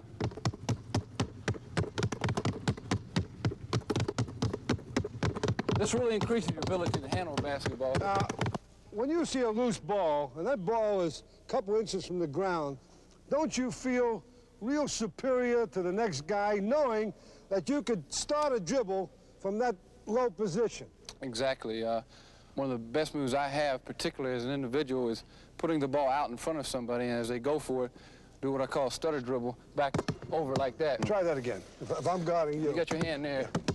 If I'm guarding him, I have a feeling that I might be able to get that ball. But through all this dexterity practice, he knows that he could beat my reaction and go by me. Now, would you advise young players out there to do those things? A kid needs speed, quickness, and ability to have coordination, and through these drills that I do, particularly, it really helped my game, and I can only wish that everybody would try to do something with the ball, because what it basically does is give you great confidence in your overall ability. When you can do something a little bit different, so forth, it really helps you. So what you've just seen has a definite purpose. Think. When you work at it, keep telling yourself, how can this help my game? So you can work on it hard, knowing that this will improve your game. When the Dutch Masters tobacco buyer comes to Colombia, South America, he visits tobacco dealers like me, Lorenzo Hernandez. He's looking for only the top grades of tobacco for Dutch Masters. And he knows all the master's tricks to make sure he finds them. Like this. Now you know why a Dutch Masters like the President has such good taste. There really are masters at Dutch Masters. Red Auerbach on Round Ball has been sponsored by Consolidated Cigar Corporation, makers of Dutch Master cigars. There really are masters at Dutch Masters.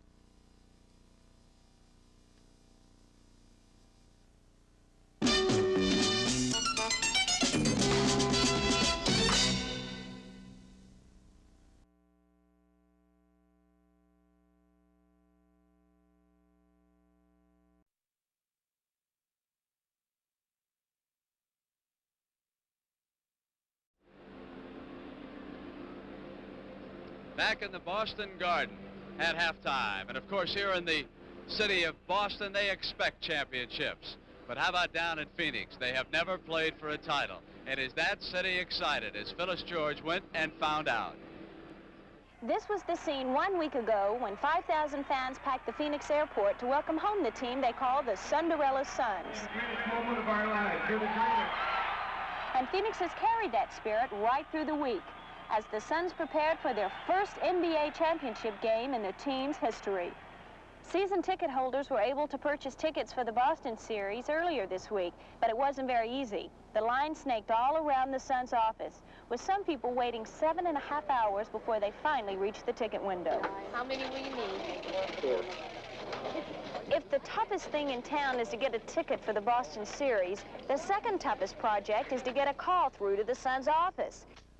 Phoenix Suns, one moment, please. When NBA officials in New York couldn't do it, they sent the following telex. Can't get through your switchboard. Please call us. It was the only way to do business this week. It may be difficult to get into the Suns office, but General Manager Jerry Colangelo does find time to get out. Number one. Good morning. Each morning begins with bagels, lox, and a lot of basketball talk. These people around us, have you noticed them progressively getting more gung-ho Phoenix Suns? You know, 4 months ago, Phyllis, things were at a low ebb, and fans were kind of nervous and upset as they had been in the past. This was all before things started to fall in place.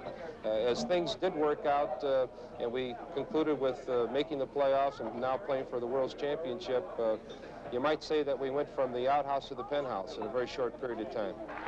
A fellow in a Superman outfit showed up a few games ago and really got our fans going. I mean, I think it's really worth a few points to have our crowd behind us in the Coliseum. I've said they won't let us lose. It's been the kind of week where everyone in Phoenix is talking basketball, and they're all believers now. Pressure's going to be on Charlie Scott. The adrenaline's going to be flowing a little bit on Charlie, and how it affects his game might be quite interesting. It could work to his detriment, or it could he gets excited, work to his benefit. Even the hot spring weather has taken a back seat to the Western Division champs. On KOOL in Phoenix, where 95% of the people are talking nothing but Phoenix Suns. I figure 4 games. 4 games, we'll call it, okay? And in clubs, singers are saluting the Suns in their own special way. Wings of Phoenix down, set us in flight as we take on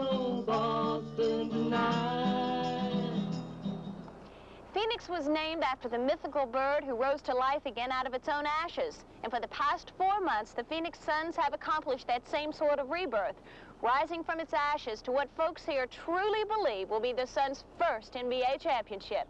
This is Phyllis George for CBS Sports in Phoenix. The NBA championship on CBS will continue after this word from your local station. Murder adds a harsh note of reality for an outpatient from a mental ward in stark drama with Kojak tonight on CBS. What kind of a car are you looking for? One that'll last. You ask for it. The Toyota Corollas. Pick from 2 doors, 4 doors, 5-door wagons. Whatever model you choose will have a solid welded body built to last. One of the reasons 9 out of 10 Toyota cars ever sold in America are still on the road. If you can find a better built small car than Toyota, buy it. Quality. You ask for it, you got it, Toyota. At Simms, you'll never see the word sale. Simms represents at off price the world's finest brand names in ladies' and men's clothing. At all times, you can buy men's current nationally advertised $160 vested suits with the label for $88. $20 designer shirts for $9.99. There's never a reason for a sale. At Simms, an educated consumer is our best customer. Channel 2, New York. Back at halftime here in the Boston Garden, and I'm Brent Musburger along with Rick Barry, Mendy Rudolph, and Sonny Hill. And a week from Saturday, coming up on CBS, we have our coverage of the Belmont. And, of course, that's the third leg of the Triple Crown, Elocutionist and Bull Forbes. And also, we're going to take a look at this man, Super Joe Einhorn. And, folks, hold on. He is not going to make this jump. He survived that terrible crash, and he's going to come back to jump again. A week from Saturday, he'll go for the distance record. That's right, further out than Evel Knievel. He's going to go 160 feet live on the CBS Sports Spectacular, and of course that will be along with our coverage of the Belmont horse race. And right here at halftime, Rick, I think it's about time to turn our attention back to Game 1 of the championship and some of the highlights. Well, yes, we're going to take a look at some of the offensive highlights, and we must remember, of course, that the defense, I think, is what did it for the Celtics in the second quarter. They really did a good job of preventing Phoenix from running their offense, forced them into difficult shots. Here we see a play early in the game. Sobers passing down deep to Garherd on an easy screen down play. He makes a good fake to get away from Nelson and banks it in off the board. Next, we're going to see Erickson passing the ball to Paul Westphal, who hits Adams coming across the middle for a little fadeaway jump shot over the outstretched arms of Dave Cowens, and a nice soft touch shot there. Next play we have, we're going to get a shot coming into the corner from Perry. Ball comes off, Havlicek kicks it around, and Cowens with a tremendous outlet pass to Kevin Stagum, who gave the Celtics a big lift coming in and getting 5 quick points. Here he goes in over Sobers on the break, picks up a 3-point play. Now we see the Celtics going inside to Charlie Scott. Ricky Sobers lost his man, turned his head. Charlie went to the basket, and Dave got the ball to him. Now here's a pass into Cowens. He gets Perry low, turns around, and just shoots the ball right over him. There's not much you can do about a play like that.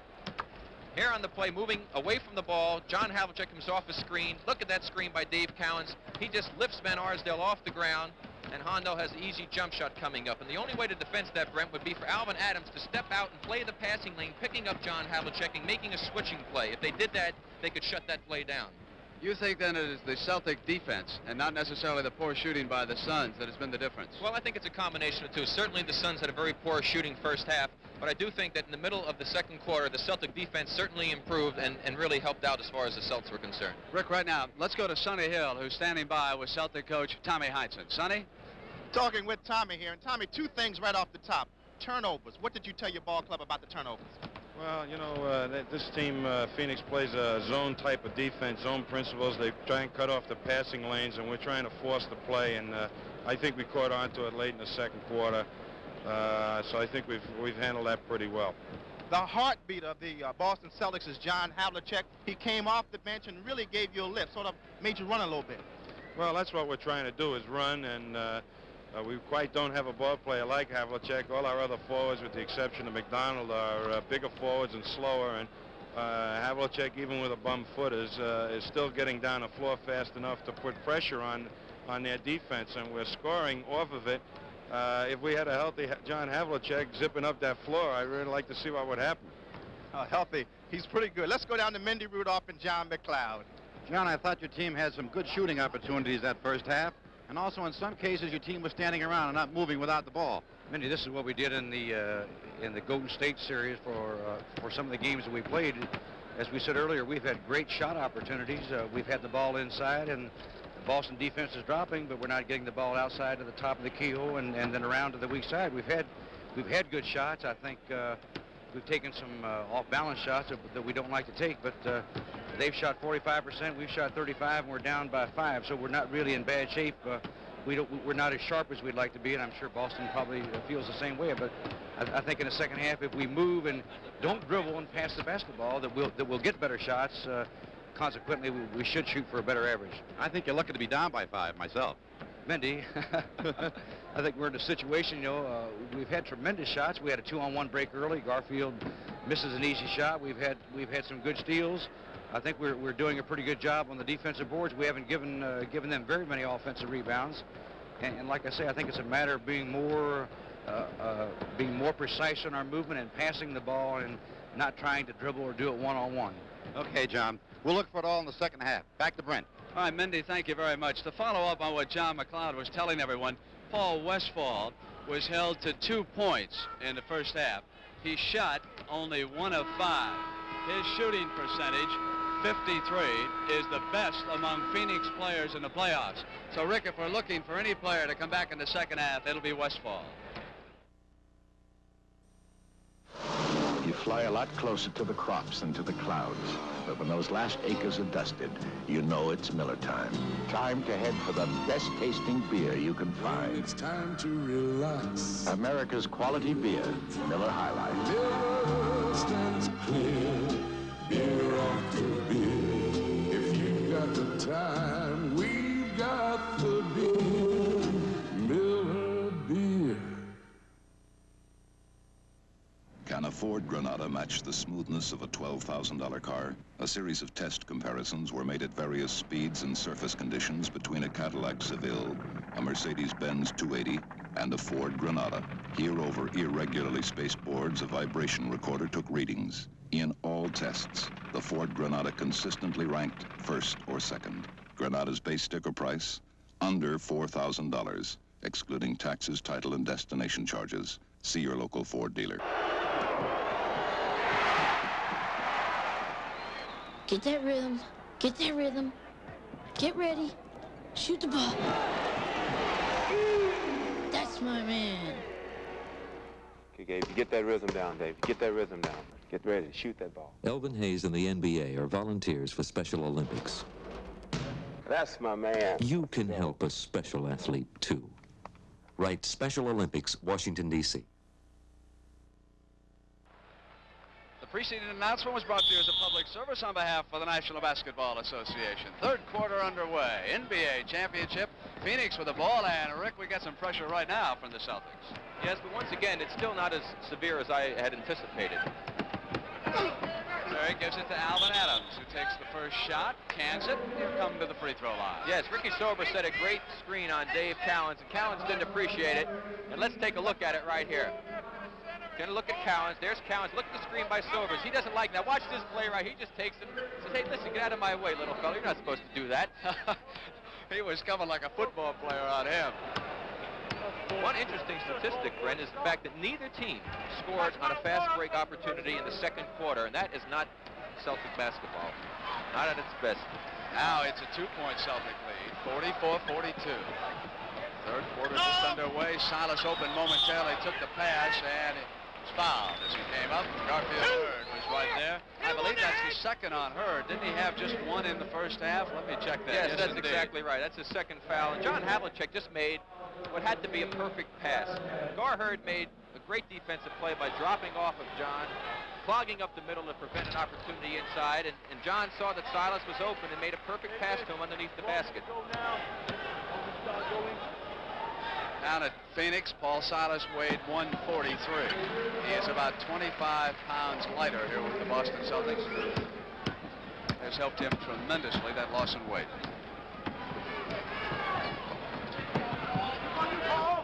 Alvin Adams against Cowens. Off the iron, Celtics come back down, leading it by 4. It's White with control.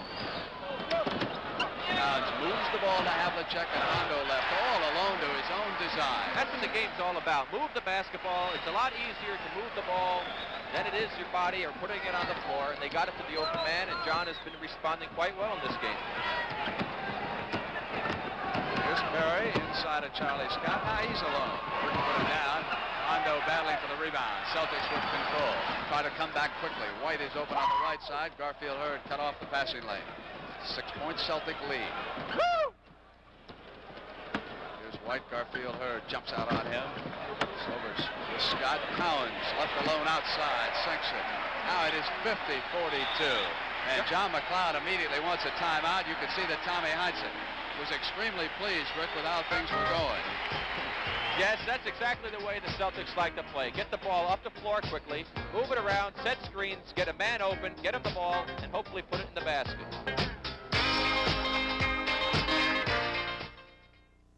The man is golfer Johnny Miller. The look is Johnny Miller menswear. The idea is a very smart one. At Sears, you buy each piece separately, then put together the outfits that suit you. The patterns, the solid colors all work together handsomely and at sensible prices. Johnny Miller menswear. It's a very together look. And that's America style. Exclusively in selected larger Sears stores. The Pony Express, nearly 2,000 tough miles from Missouri to California. That took guts. It still does, the kind built into this tire, the Sears Road Handler. We retrace the rugged, historic route of the Pony Express to show you how tough it is. Road Handler from Sears. It's the tire that took on the route of the Pony Express and made it. Our widest radial design with more steel than before. The Road Handler, Sears' best steel-belted radial. Only at Sears. Thursday night at 9 and Sunday at 1:30, the fight for the NBA championship continues when the surprising Phoenix Suns, led by the NBA Rookie of the Year, Alvin Adams, take on Dave Cowens and the explosive Boston Celtics.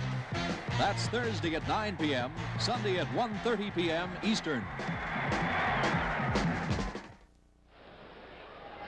Foul situation looks like this. Erickson with 4 over on the Suns bench. Cowens 3, Scott 3, and Nelson 3. They can get one more foul on Dave Cowens. It's going to create a very interesting coaching problem for Tommy Heinsohn.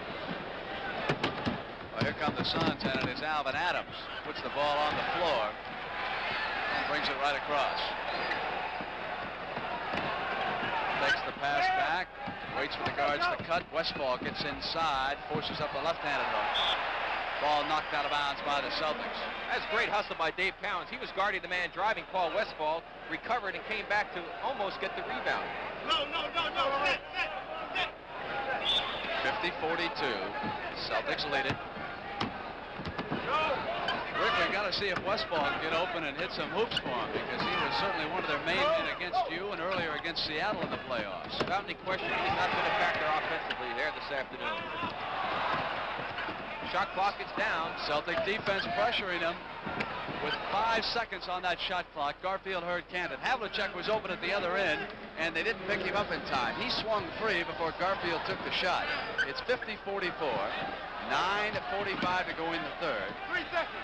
Cowens turns around. Adams with control. Now the Suns can pull back to within 4 points. Havlicek was all over Westphal. What do the Suns like to do off an inbounds pass? Well, they like to run a little play down low to try and free a man. They're not running that play right now, though. Perry swings it to Sobers. Stand there. Yeah, don't throw it. Shot clock inside of 10 seconds. As Rick has been pointing out, great defense. Curtis Perry had Havlicek down and couldn't hit it. White with control. High dribble. And a little bit too high that time, Brent. He carried the ball, and Jake O'Donnell was right on top of it. Fans weren't too happy about Havlicek getting knocked down under the basket. JoJo wasn't too happy about the call, as you can see, either. No, neither was Tom Heinsohn. You know who.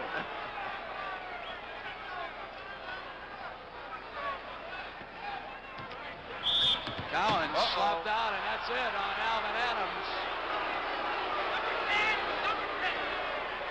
That's a very big foul in this basketball game. 4 fouls now on Dave Cowens.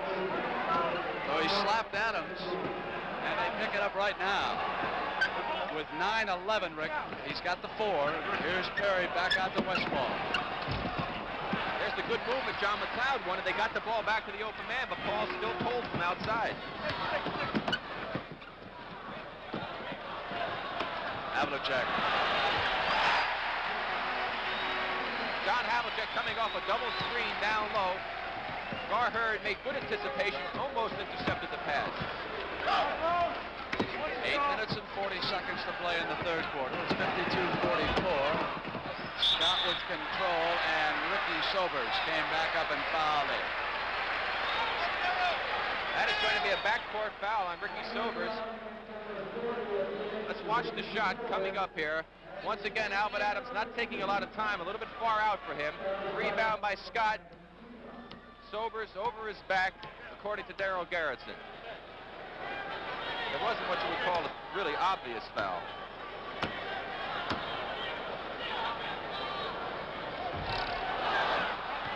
It's amazing, Rick, how much better Charlie Scott played in the final 3 games of the Cleveland series than he did in the opening 3. He more than doubled his point production against the Cavaliers down the stretch. That's going to happen. A good ball player may have a few bad games, but he's going to come back and generally has some pretty good ones in the series. Well, let's see if Westfall's got it going yet, Rick. He does. 53-46 and 8:24. We'll see what the Celtics answer with. He carried it a second time. JoJo White has turned it over twice in this quarter. You know, the Suns don't lose contact. No, they don't. They just hang right in there. They don't lose their poise, and they're not about to feel that the game is over just because a team like the Celtics makes a little bit of a run at them. Red's not going to be happy with JoJo. He did that dribbling halftime deal, and he carried the ball twice already. Who'd they have? Pete Maravich at halftime. JoJo wasn't watching, though. He was busy. Sobers. Short. Pump shot is short. Knocked away by Cowens. Back to Ricky. The rookie comes up.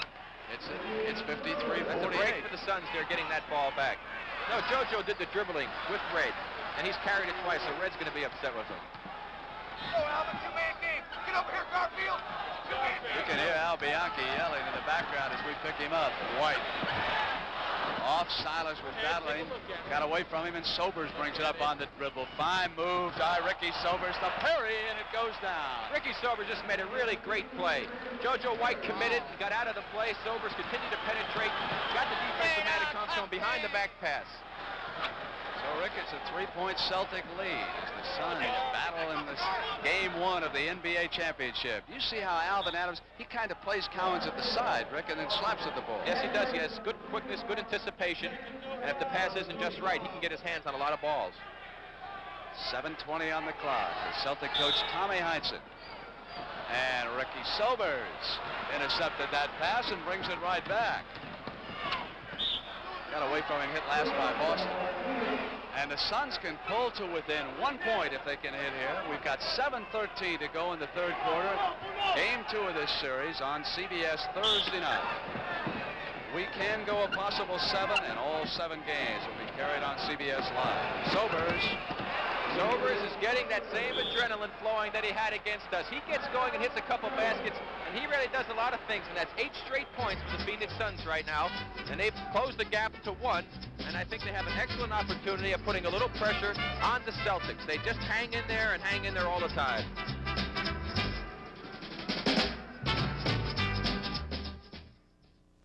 Hey, look, I want to show you something great. This new coffee maker from Norelco, the Dial-A-Brew. You know, other drip coffee makers are set at the factory their way. But with the new Norelco Dial-A-Brew, you dial to the taste you want. Light, medium, dark. Isn't that terrific? And no other coffee maker has this unique taste control system for exactly the strength you want. Pay less, pay more, but you can't buy a finer coffee maker. And only Norelco has Dial-A-Brew. If you suffer from occasional attacks of bronchial asthma, you know tablets, capsules, or liquids can take 15 minutes to work. You want relief that starts in seconds. You want Broncaid Mist. Broncaid Mist speeds directly to your lungs, opens clogged air passages in seconds, helps release trapped air so you breathe freely, in and out. So the next time bronchial asthma attacks, fight back. Reach for Broncaid Mist. the fastest relief possible.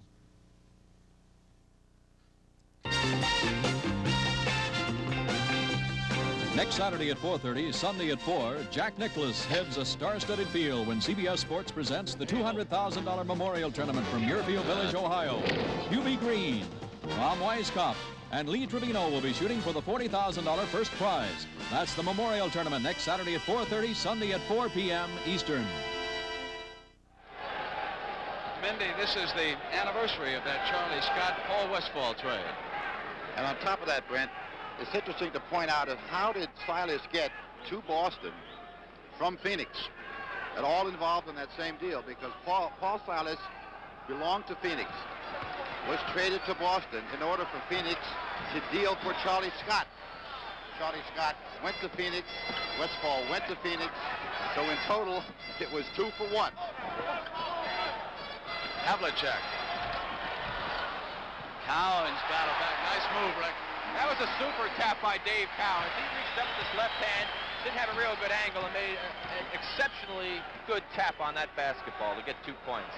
And it moved Boston back ahead by 3. JoJo White cautiously watching Westphal, and when he gave up the dribble, JoJo closed in. Here's Sobers. He's got a hot hand right now. There's his confidence. Did you see the rookie get inside of Scott?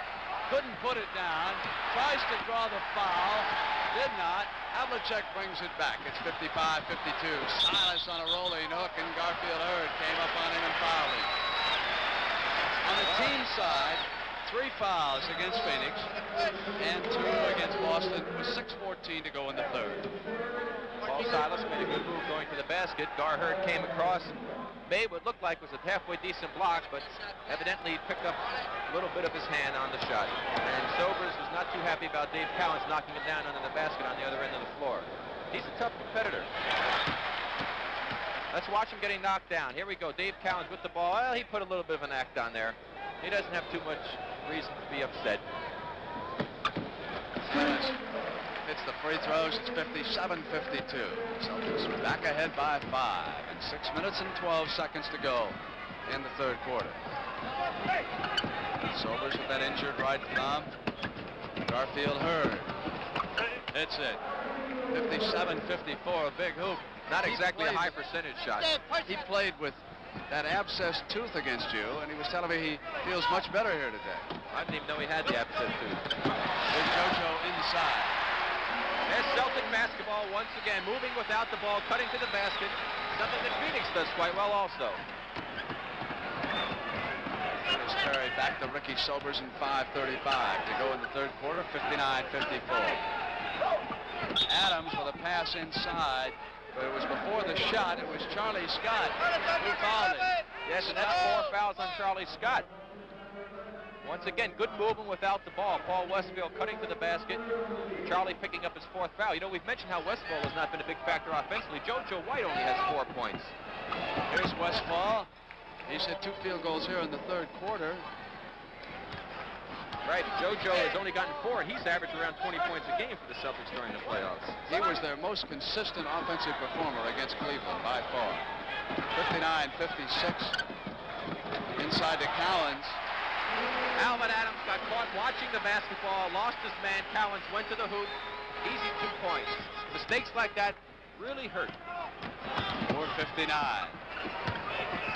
Here's the rookie right back with a field goal. Shut him down! Little picking up a little bit as far as the tempo of the game, getting a little bit quicker up and down the floor for both teams. Here's Charlie Scott off to Havlicek. 61-58, 4:39 to play in the third. Sobers taking Scott, so White shoots it outside. Charlie could not get open inside. Suns are having a lot of problem with screen downs by the guard, coming around that pick by the forward, and they're going to have to switch that and stop that shot coming off, because Havlicek scored a couple of those until now JoJo White. Keeping the Celtics ahead, too, Rick. It's 5 points, 63-58. Dick Van Arsdale will come in. Shot clock down inside 4. Suns must go to work. Adams takes it himself and cans it. Boy, that really hurts. When you play tough defense for 23 seconds and the guy throws up a tough shot and it goes in, that really hurts. Havlicek. Shot clock down to 10.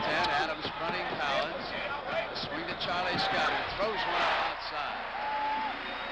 And again, it's 5. Same thing happens. Phoenix played good defense that time. Charlie Scott hit a tough shot from the outside with the clock down to about 5 or 4. 3:36 to go in the third. 65-60. Alvin Adams. Gave it up to Scott on the pass. Wanted to go through to Sobers. And Scott charges right into Westfall. Westfall goes down. Here we see Charlie Scott taking the ball out of the pack, bringing it up the floor, trying to get that fast break going. Now watch Westfall move over. No question that he blocks on the play.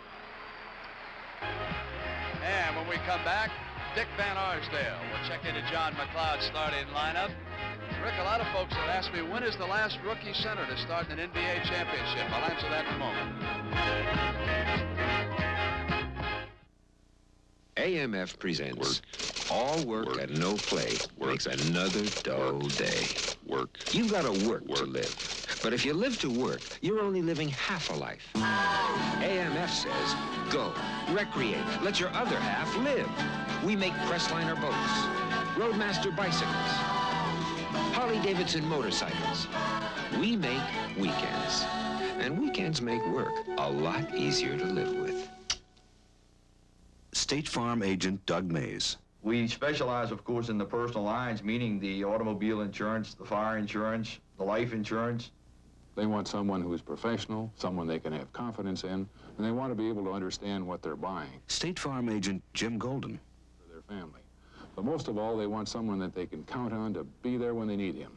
And I think most people will find that a State Farm agent's that kind of a guy. State Farm is there.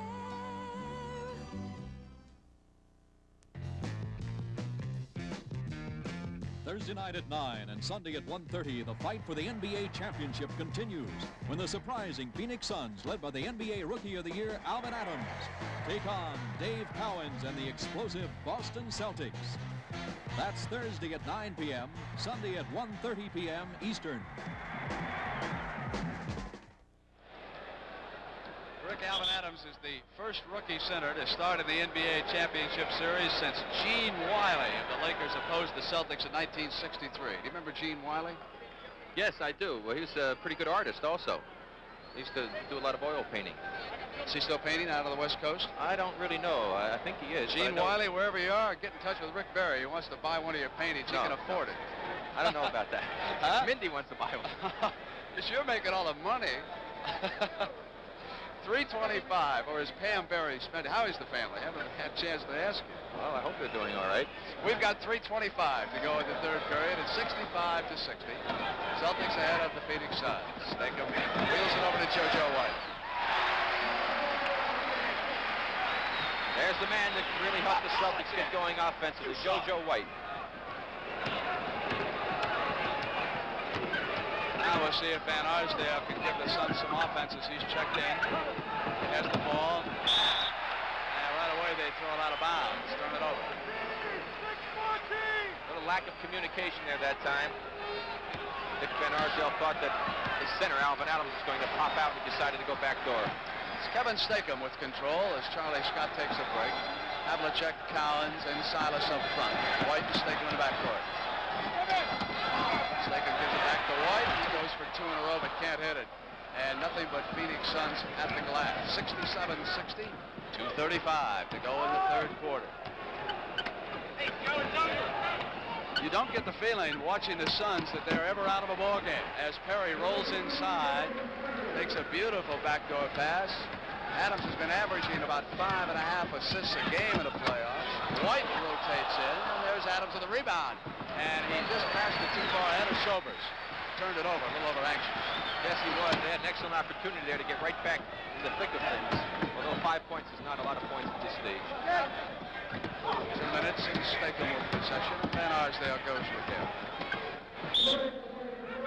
I know, but there's an offensive foul. That's on Stakem. Good call. Let's watch that last pass by Alvin Adams to Curtis Perry. See, he fakes the pass to Perry. Perry gets the inside position, cuts to the hoop. Stakem's trailing, and a nice pass for 2 points. Keith Erickson has checked back in, Rick. with those 4 fouls, and Curtis Perry goes out. Erickson was such a big factor against the Warriors. As Sobers pulls up, nothing going. That's going the other way. Ricky Sobers used his right arm to push Kevin Stakem up, who put a lot of good pressure on him. John McLeod didn't like the call, I don't think. His Suns trail it by 5. 1:50 to go in the third quarter, 67-62. Silas gets it to Cowens. It rotates inside.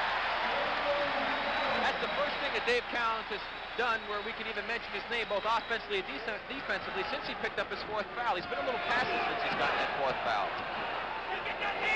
Marsdale wheels it to Keith Erickson. Erickson was on a championship team with the Lakers back in '72, but didn't see the action because of an injury. And he gets open on the pass from Van Arsdale. Couldn't put it down. Cowens outlet Ricky Sobers with the interception. Brings it right back down for the Suns. Big moment here for the Suns. Adams inside. It's 69-64. Havlicek's open deep. He's all alone. Nobody stayed with him. It's 71-64 and a minute left in the third. Boy, that really breaks your back. You work real hard to make a steal, get an easy basket, and the team turns around and throws it the length of the floor for an easy 2-back. Somebody just lost track of Havlicek there. And somebody usually loses track of John Havlicek at some time or other. Paul Silas is not unheard. Shot clock going down. Suns must hurry. 2 seconds. Van Arsdale up with a shot. That's about 3 shots Dave hit with 1 second left on the clock. They did that against us about 4 times, too. They have a great knack for it. Traveling, turn it over. Stakem was bringing it down. Autry checks in, and Adams will take a rest with 28 seconds to go in the third quarter. A 71-66 score. A lot of turnovers for the Celtics. I think you can hear John McLeod talking to Paul Westphal, warning him to get back now on defense. As he comes up, JoJo White takes him. They don't want to be burned by a man being wide open as they just were by Havlicek. They want to try and get that last shot up near the buzzer so that the Celtics don't have an opportunity to come back. Westphal throws it up, and the Suns will save it with 7 seconds. Erickson outside. He didn't realize they had a few more seconds than he thought. Exactly. He didn't know it. Neither does JoJo. They didn't realize how much time was left, and that could have hurt him. They should have gotten a better shot than that. Yeah, he had enough time to make a pass. They could have improved their position. We've got 12 minutes to play. Game 1, NBA Championship. You'll see the best in basketball when you watch the NBA. When you watch the NBA on CBS.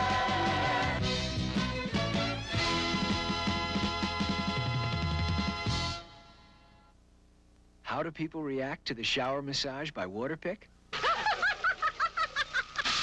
Just like a vibrator. Oh, wow. Ooh la la.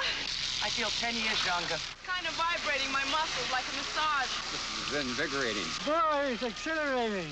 If the inventor is single, I'd like to meet him. There's only one shower massage, and it's made by Waterpik. Can I stay in here a little longer? How did Pinto get to be the best-selling wagon in the world? It was easy. Easy on the eyes. That's Pinto Wagon. Easy on gas. Easy to handle, too. Turns tighter than a VW Rabbit. Easy to load and roomy, too. And easy to buy. How did Pinto get to be the best-selling wagon in the world? It was easy. The closer you look, the better we look. At your local Ford dealer. It's adored in Bora Bora. It's the pet of all Peru. It rates great in Guacamora. It's the toast of Timbuktu. It's the hit of all New Haven. A hero in Quebec. The whole world loves world money. Bank America Traveler's Checks.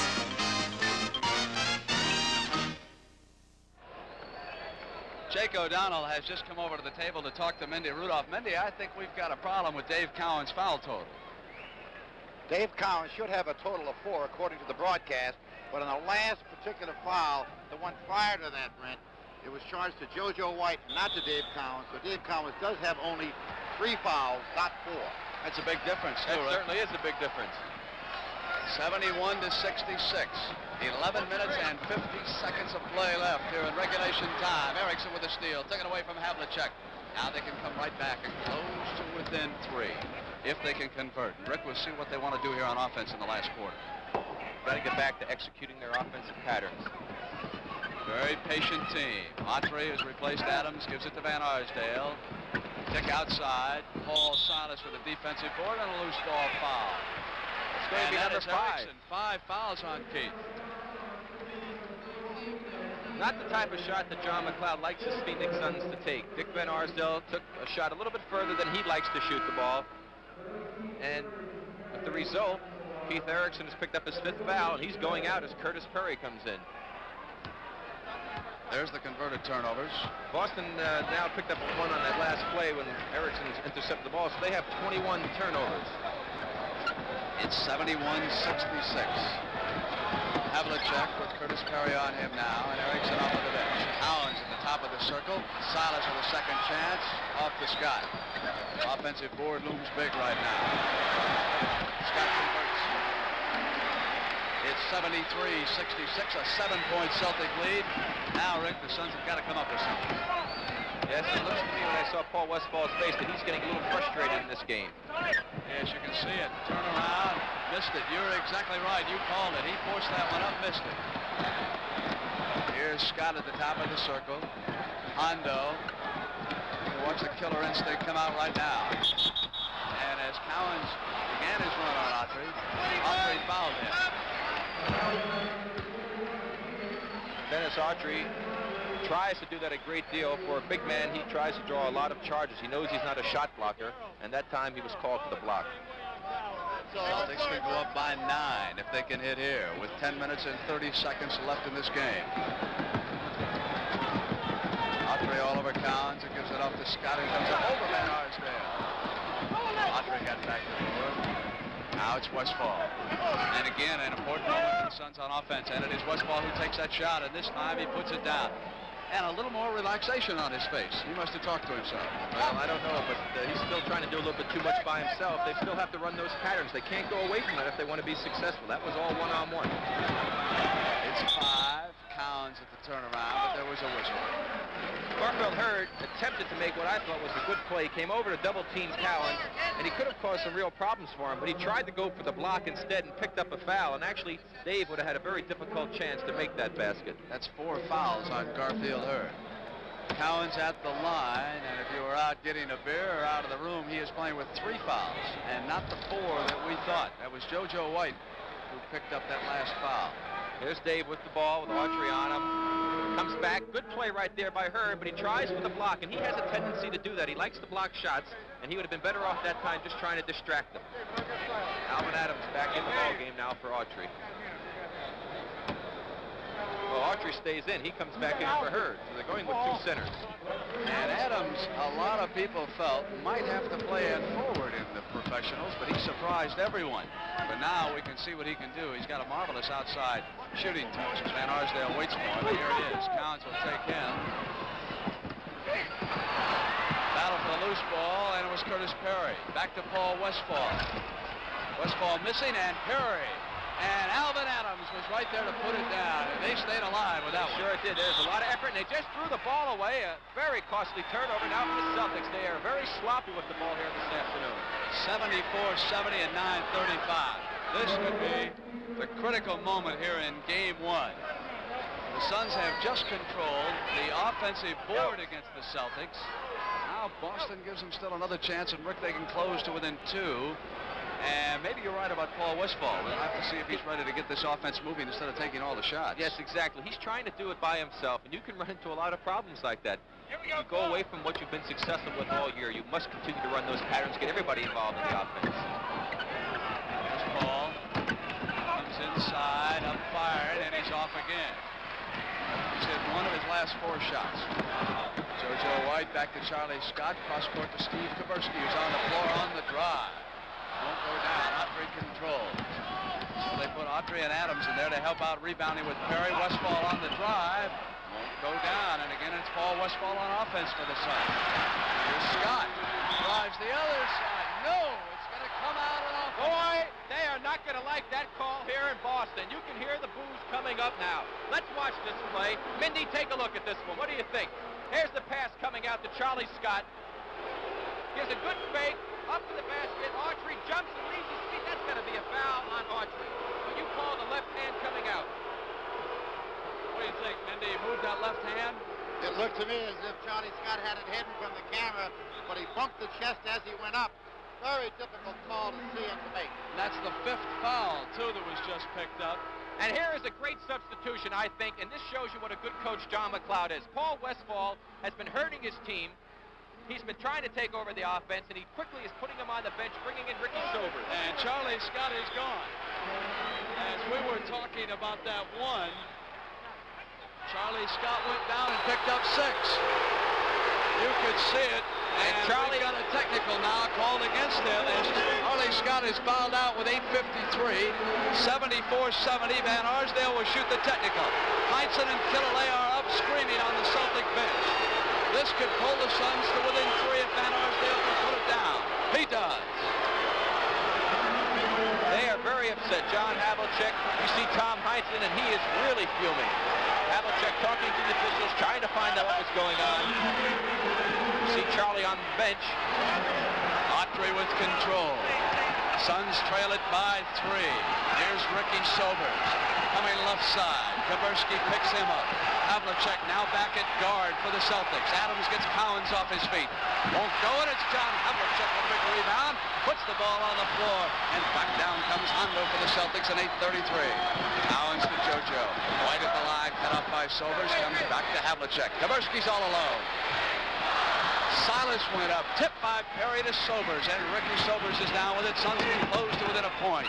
Big moment right here for Phoenix on offense. It's a very anxious moment, but there's a lot of time left, and they've got to still go back to their offense. They can't get carried away with the emotions. Offensive foul, screen this time by Curtis Perry. Let's watch the play coming up. There you see Perry going down on the screen down play with the center. Now watch him move over into JoJo White, and that was the foul. Second foul on Curtis, too, Rick, with 8 minutes and 10 seconds to go. 74-71. Charlie Scott has fouled out of this game. 7th time in 13 playoff games that he has fouled out, and that is an NBA record. JoJo White. 76-71. They've got to jump that. They must send the man who set the screen. That defensive man must go out on JoJo. You can't give him that type of shot. 7:45 left on the clock. Autry waits for Perry, who takes the shot at the line. Tough shot. That's not Curtis Perry's best shot, but he came through when needed. Pulled him within 3, Rick. And there's JoJo, who came right back down and drew the foul as he drove toward the hoop. Garfield Hurd will check back into the game. And Autry is going to go out. And for Alvin Adams, his 3rd personal foul. John McLeod and Al Bianchi look on. JoJo White saw a little opening and took advantage of it and went to the basket, and that's where you want to get, inside. Rick, I noticed that Charlie Scott did not find openings, and as you know, he's one of the better guards in the NBA at picking up that daylight and driving to the glass. Phoenix very conscious of that, apparently. Yes, exactly. They kept him out of the middle very well, I thought, and where they got hurt a little bit was with the cuts off the ball and Cowens passing it down. Sobers bringing it up, 78-73. 5-point Celtic lead. See the showtime, and it's an offensive foul against Sobers. Got a little too fancy. Ricky Sobers trying to do a little bit too much with the ball. Again, a lot of one-on-one. He's trying to lull Paul Silas to sleep, gives him a little fake. Paul doesn't go for it, moves over, picks up the offensive foul. 7-10 left in game 1 of the NBA championship. Van Arsdale almost jumped out, didn't he? Cowens with a miss. From the Suns again. Still very impressed by the great job that the Suns are doing on the defensive boards, not allowing the Celtics that many opportunities on the 2nd and 3rd tries. Phoenix wants a timeout, and that gives Ricky Sobers an opportunity to tell referee Darryl Gerritsen that he was not too pleased with that last offensive call. I'll tell you, you got to admire the Suns, win or lose this one. They stay tough. George Paparo's 74 Chevrolet gets better mileage now than it got before. Because George got better mileage by the box. A box of Champion spark plugs. We've been checking cars like George's all over the country, proving that a fresh set of Champion spark plugs alone can improve mileage and performance. If you want better mileage, remember, now you can buy it by the box. Don't waste another gallon. Fill her up with Champions.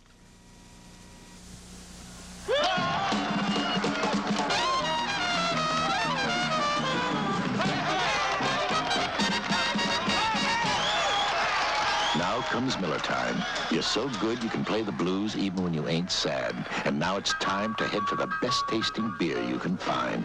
Miller High Life, America's quality beer. If you've got the time, we've got the beer. Miller Beer. Thursday night at 9 and Sunday at 1:30, the fight for the NBA championship continues when the surprising Phoenix Suns, led by the NBA Rookie of the Year, Alvin Adams, take on Dave Cowens and the explosive Boston Celtics. That's Thursday at 9 p.m., Sunday at 1:30 p.m. Eastern.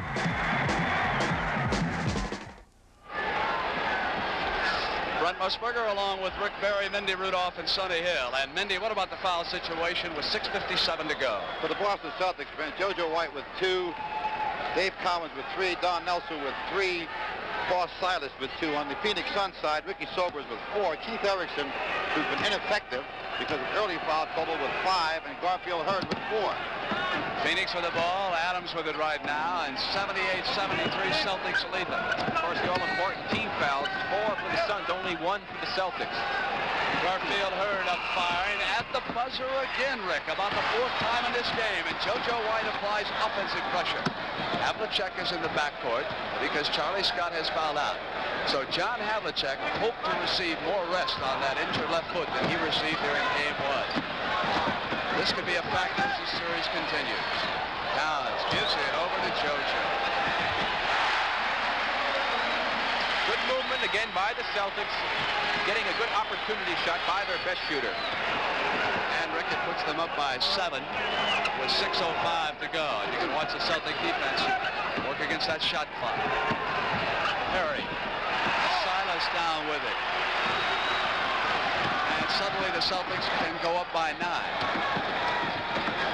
So without Charlie Scott on the floor, perhaps Phoenix relaxed a little bit, and then again, perhaps the Celtics got a little tougher. Here's Cowens.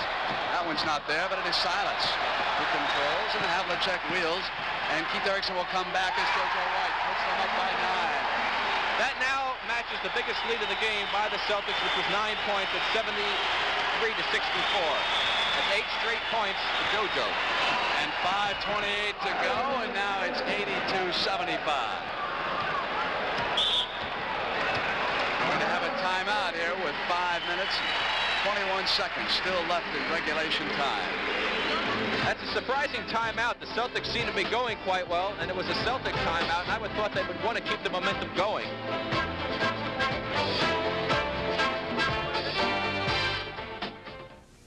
When Roger Green was a little boy, he wanted to be a policeman. Last week it happened. Car 34. When Roger brought home his new Bearcat police scanner. Car 34, 10-4. Bearcats automatically track down the action around town and make you a part of it. Police calls, fire calls, emergency calls. Car 34 has suspect in custody. Well done. Bearcat scanners, the most exciting thing that's happened to home entertainment since television. Bearcat, the largest selling police scanner in America.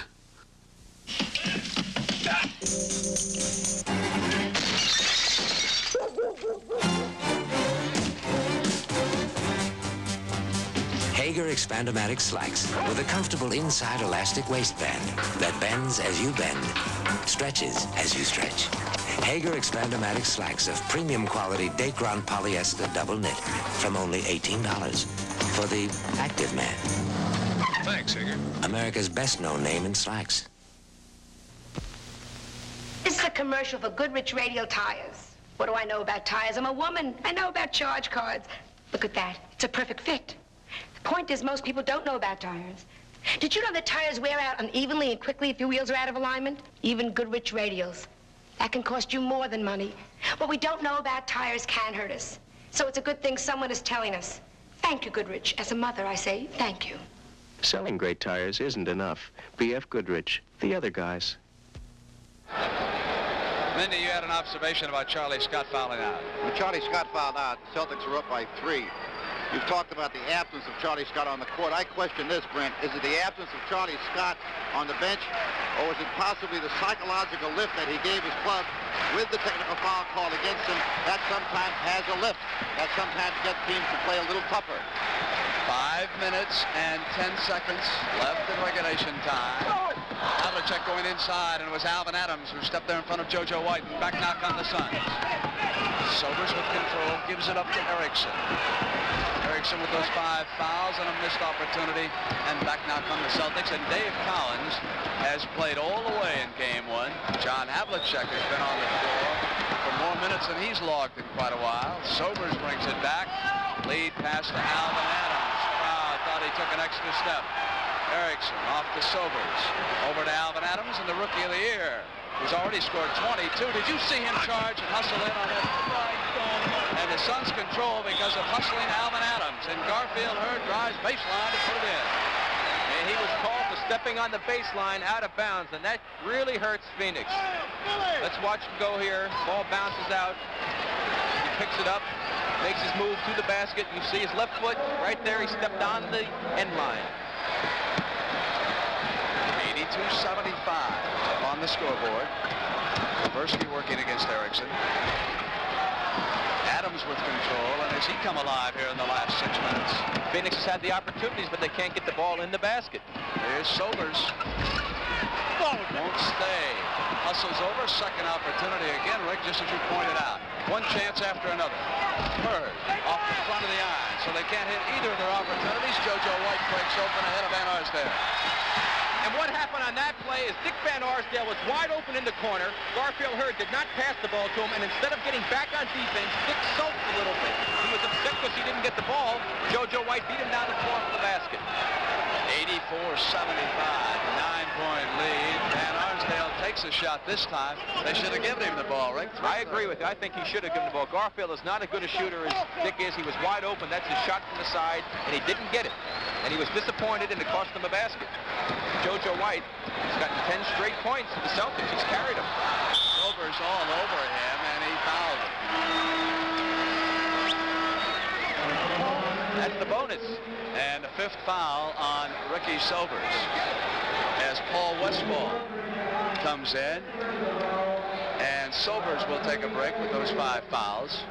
I tell you, that 5th foul did not make up John McLeod's mind. He already had Paul Westphal off his bench over there and ready to send him in. Well, exactly. Paul has been an outstanding performer for him all during the year, and because he had a little bit of a tough streak going there in the middle of the 3rd quarter, he's not going to go away from him for the whole game. He's going to give him another chance. Rick, look at the team fouls. Only 1 against the Boston Celtics. 3 minutes and 15 seconds to go.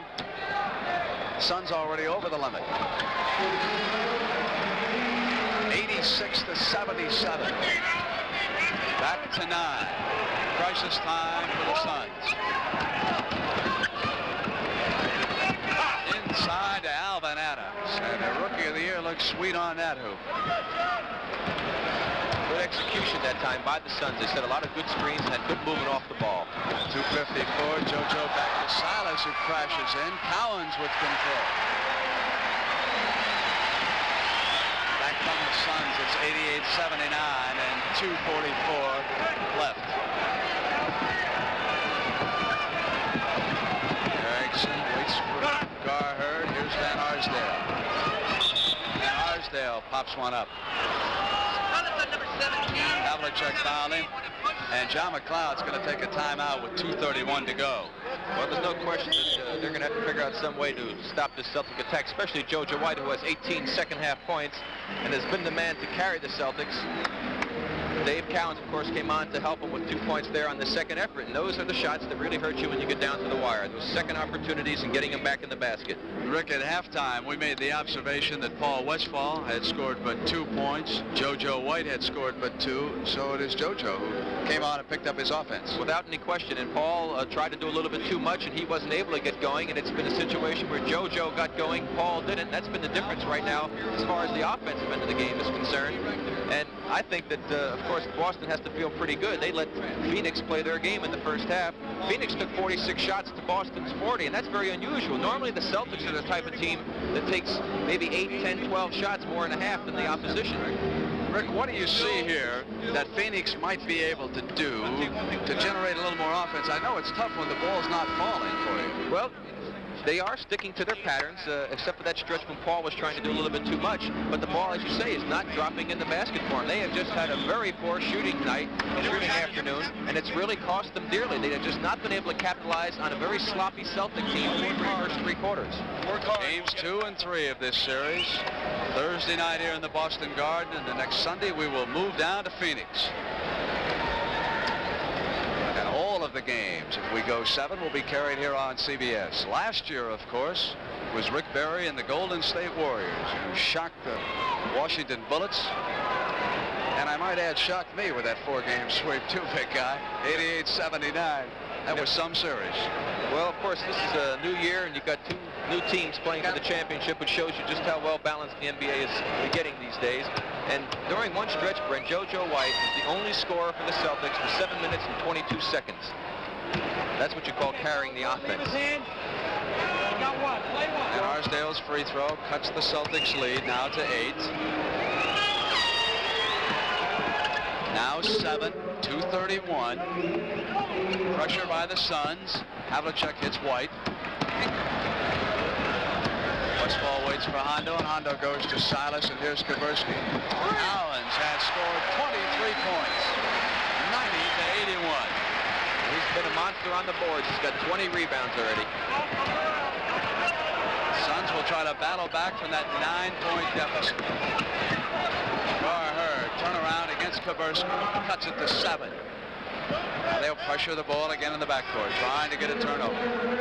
And the Celtics have been sloppy upon occasion in this game. Here's Silas. Gives it over to Kaversky.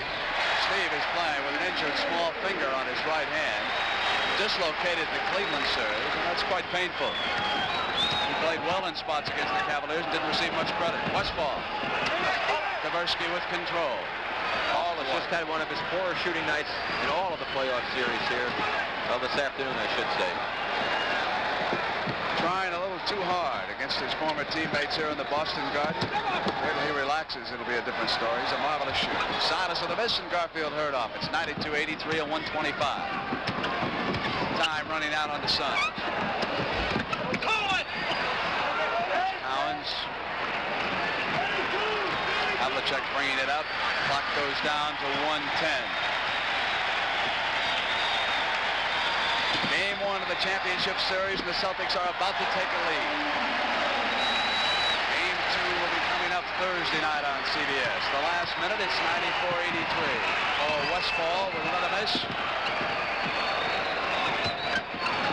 Hurd comes to the basket. You know, you can't expect the Suns, they're a much better shooting team than this, to shoot this poorly for the whole series. So they have to look at it as a pretty good performance. They had a rotten shooting afternoon, and yet they're able to stay pretty darn close to the Celtics.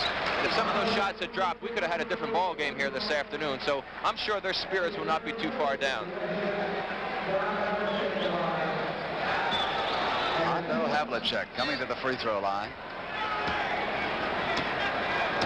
13-year veteran. 34 years old.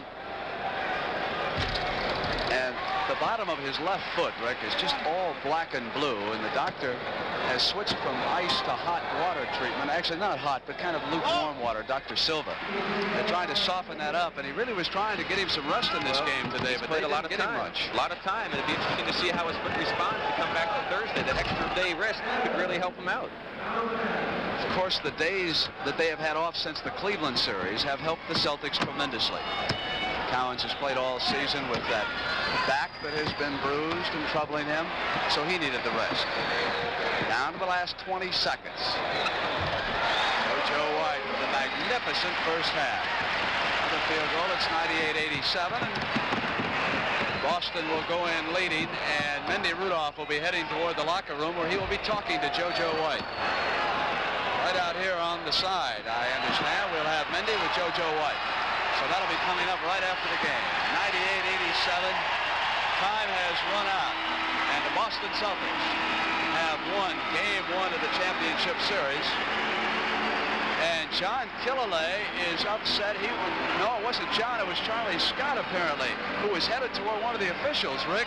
They went back out. Did you see them grab Scott, Killalay, and Heinsohn? That's a very wise move, because Charlie Scott could have found himself sitting on the bench for the rest of the series if he had done something foolish like going after the official. Final score, 98-87. We'll have highlights of this, the first game of the NBA Championship Series, and we'll have an interview. Mendy Rudolph will be talking to JoJo White. As Rick has pointed out, JoJo was held to 2 points in the first half, but what a second half he had here at Game 1.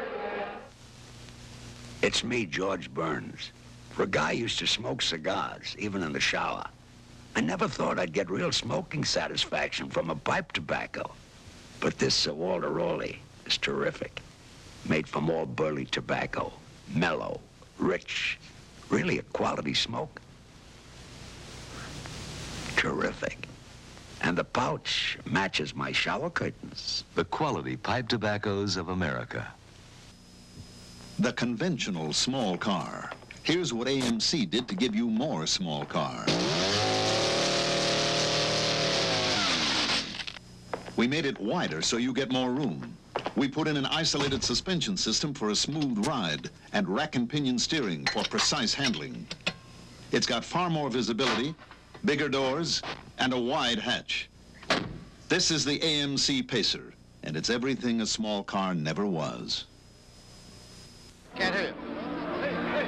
All right, let's take a look at Charlie Scott over here, Rick, toward the upper left-hand portion of the screen. It's Tommy Heinsohn is shielding him. Who does he want, Jake O'Donnell? He's approaching half court. Now watch Jake O'Donnell come into your screen on the right, lower right, and he's coming. Charlie wants to get to him, but John Havlicek sees that he's trying to go over there. Also Paul Silas, and they just kind of ease him off the floor so that he doesn't do anything foolish and get himself in big trouble. And that was John Killalay, and then Tommy Heinsohn comes over to join out. Right now, let's go down to Mendy Rudolph, who's standing by with JoJo White. Mendy? Just a great second half, JoJo. My congratulations to you. Well, thanks a lot, Mendy. I started out slow, but I didn't take many shots the first half because they weren't there. And the ones that I took, they were, questionable shots, and so my job then was to move the club. And you said they weren't there the first half. Now, what exactly do you mean by that? Well, when I ran the plays for the shots, when I came off to shoot, they weren't there. So I was mainly passing the first half. But the shots showed up the second half, and I was shooting and they were going in. It seemed that you picked up the offense when Charlie Scott went to the bench with his sixth foul, and from that point on, you just went on and on and on and kept scoring field goals for your ball club. Well, Charlie was shooting it pretty good, and we were looking for him because whoever was guarding him was sagging in the middle, and it left him open on the outside. And so me handling the ball, I was looking for Charlie quite a bit. Which would you prefer, JoJo? Would you prefer handling the ball? Would you prefer scoring, setting the picks? Well, I'd rather just quarterback, Mendy. I pride myself in being able to do a little bit of everything, but I'd rather just run the club. But on some given nights, I have to shoot the basketball. And you shot it very well the second half. You came up with 18 points. Also, you had 4 assists in that ball game. Well, that's my job, is to do what I have to do in certain situations, and I try and do that. Let me ask you about your defensives now. You had Paul Westphal in a little bit of trouble today. He was forcing his shots. He wasn't scoring like he should in the past playoffs. Was there any particular game plan to defend against Paul Westphal? Well, in playing with Wesley when he was on our team in practice and whatnot, he doesn't like for you to keep your hands on him, and I try and play him a little physical. Oh, let me stop right there. Now, what do you mean by keeping your hands on him? Exactly. But I found some things that bother me, and I try to use them in the game. Tell me about those hands. I want to know about those hands out there. Well, Jake was calling it pretty close. That's Jake O'Donnell? Jake O'Donnell. He was calling pretty close, and, they tell you not to keep your hands on people, but you try and start out playing a certain way, and then they finally let things go. So with Paul, I try and just keep my hands on him most of the time. It seemed to me as we were watching the game that Paul Westphal got a little irritated. At one time, he got a little irritated with you.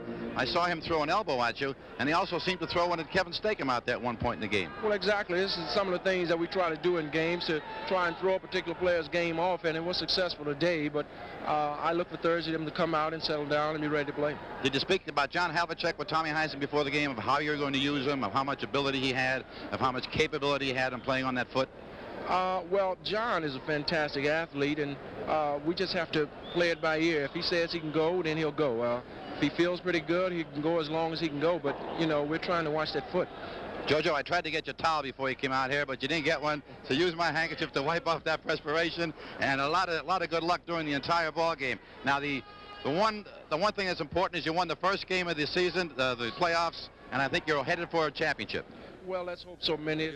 It's important to get off to that first game, and by it being at home, we had to win. Now, Thursday, we have to try and come out and do the same thing, although we know that we're going to see a different Phoenix club. Best of luck to you. Thanks a lot, Minnie.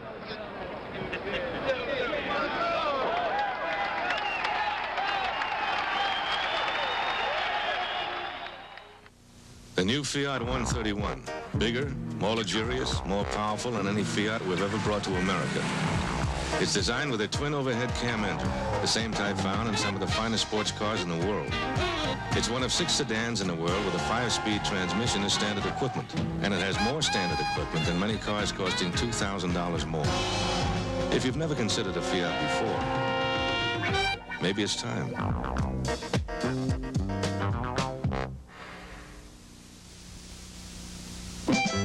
You're in luck when you got a McCulloch chainsaw. McCulloch Lucky Days are here, and that means savings.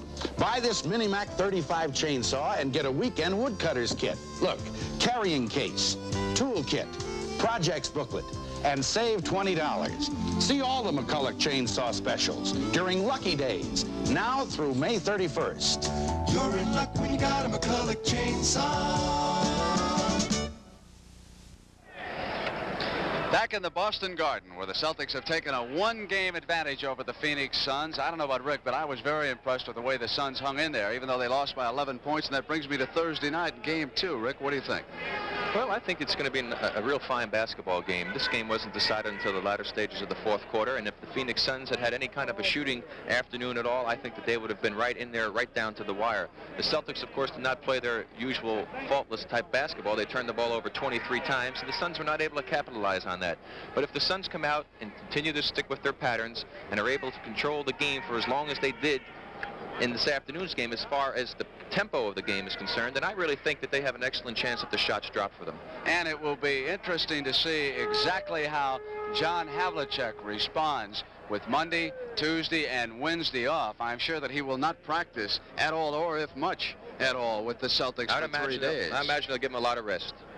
And it should be interesting. Oh, let's now go to Sonny Hill for a report from John McLeod. Sonny? I was talking with John McLeod just briefly in the dressing room, and he pointed out 2 things that he felt his ball club had to do to improve themselves in this series. One, he felt the defense was not as alert as it should have been, allowed the Celtics too many opportunity baskets. Number 2, he felt that the Celtics jump switching, which prevented them to get the inside play they would like to, will be something that he will have to work on. So in the next games, we'll look and see if John McLeod can make those adjustments. Now let's go back to Brent. All right, Sonny, thank you very much. And again, that second game will be coming up Thursday night right here on CBS, 9 p.m. Eastern Time. That's 6 o'clock out in Phoenix. That's 8 o'clock in Chicago. And let's see, that's 7 o'clock in Big Timber, Montana. Game 2, NBA Championship Series. For Mindy Rudolph, Rick Berry, Sonny Hill, this is Brent Musburger saying so long from the Boston Garden, where that final score again is the Boston Celtics 98 and Phoenix 87.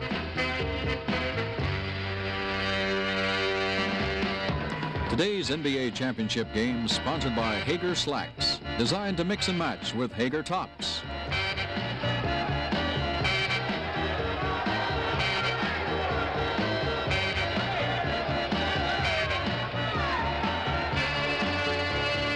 The NBA championship on CBS is a presentation of CBS Sports. Sonny and Cher display their version of a super commercial, and they call on a girl of super talents to star in it. Versatile Sandy Duncan on the Sonny and Cher Show, tonight on CBS.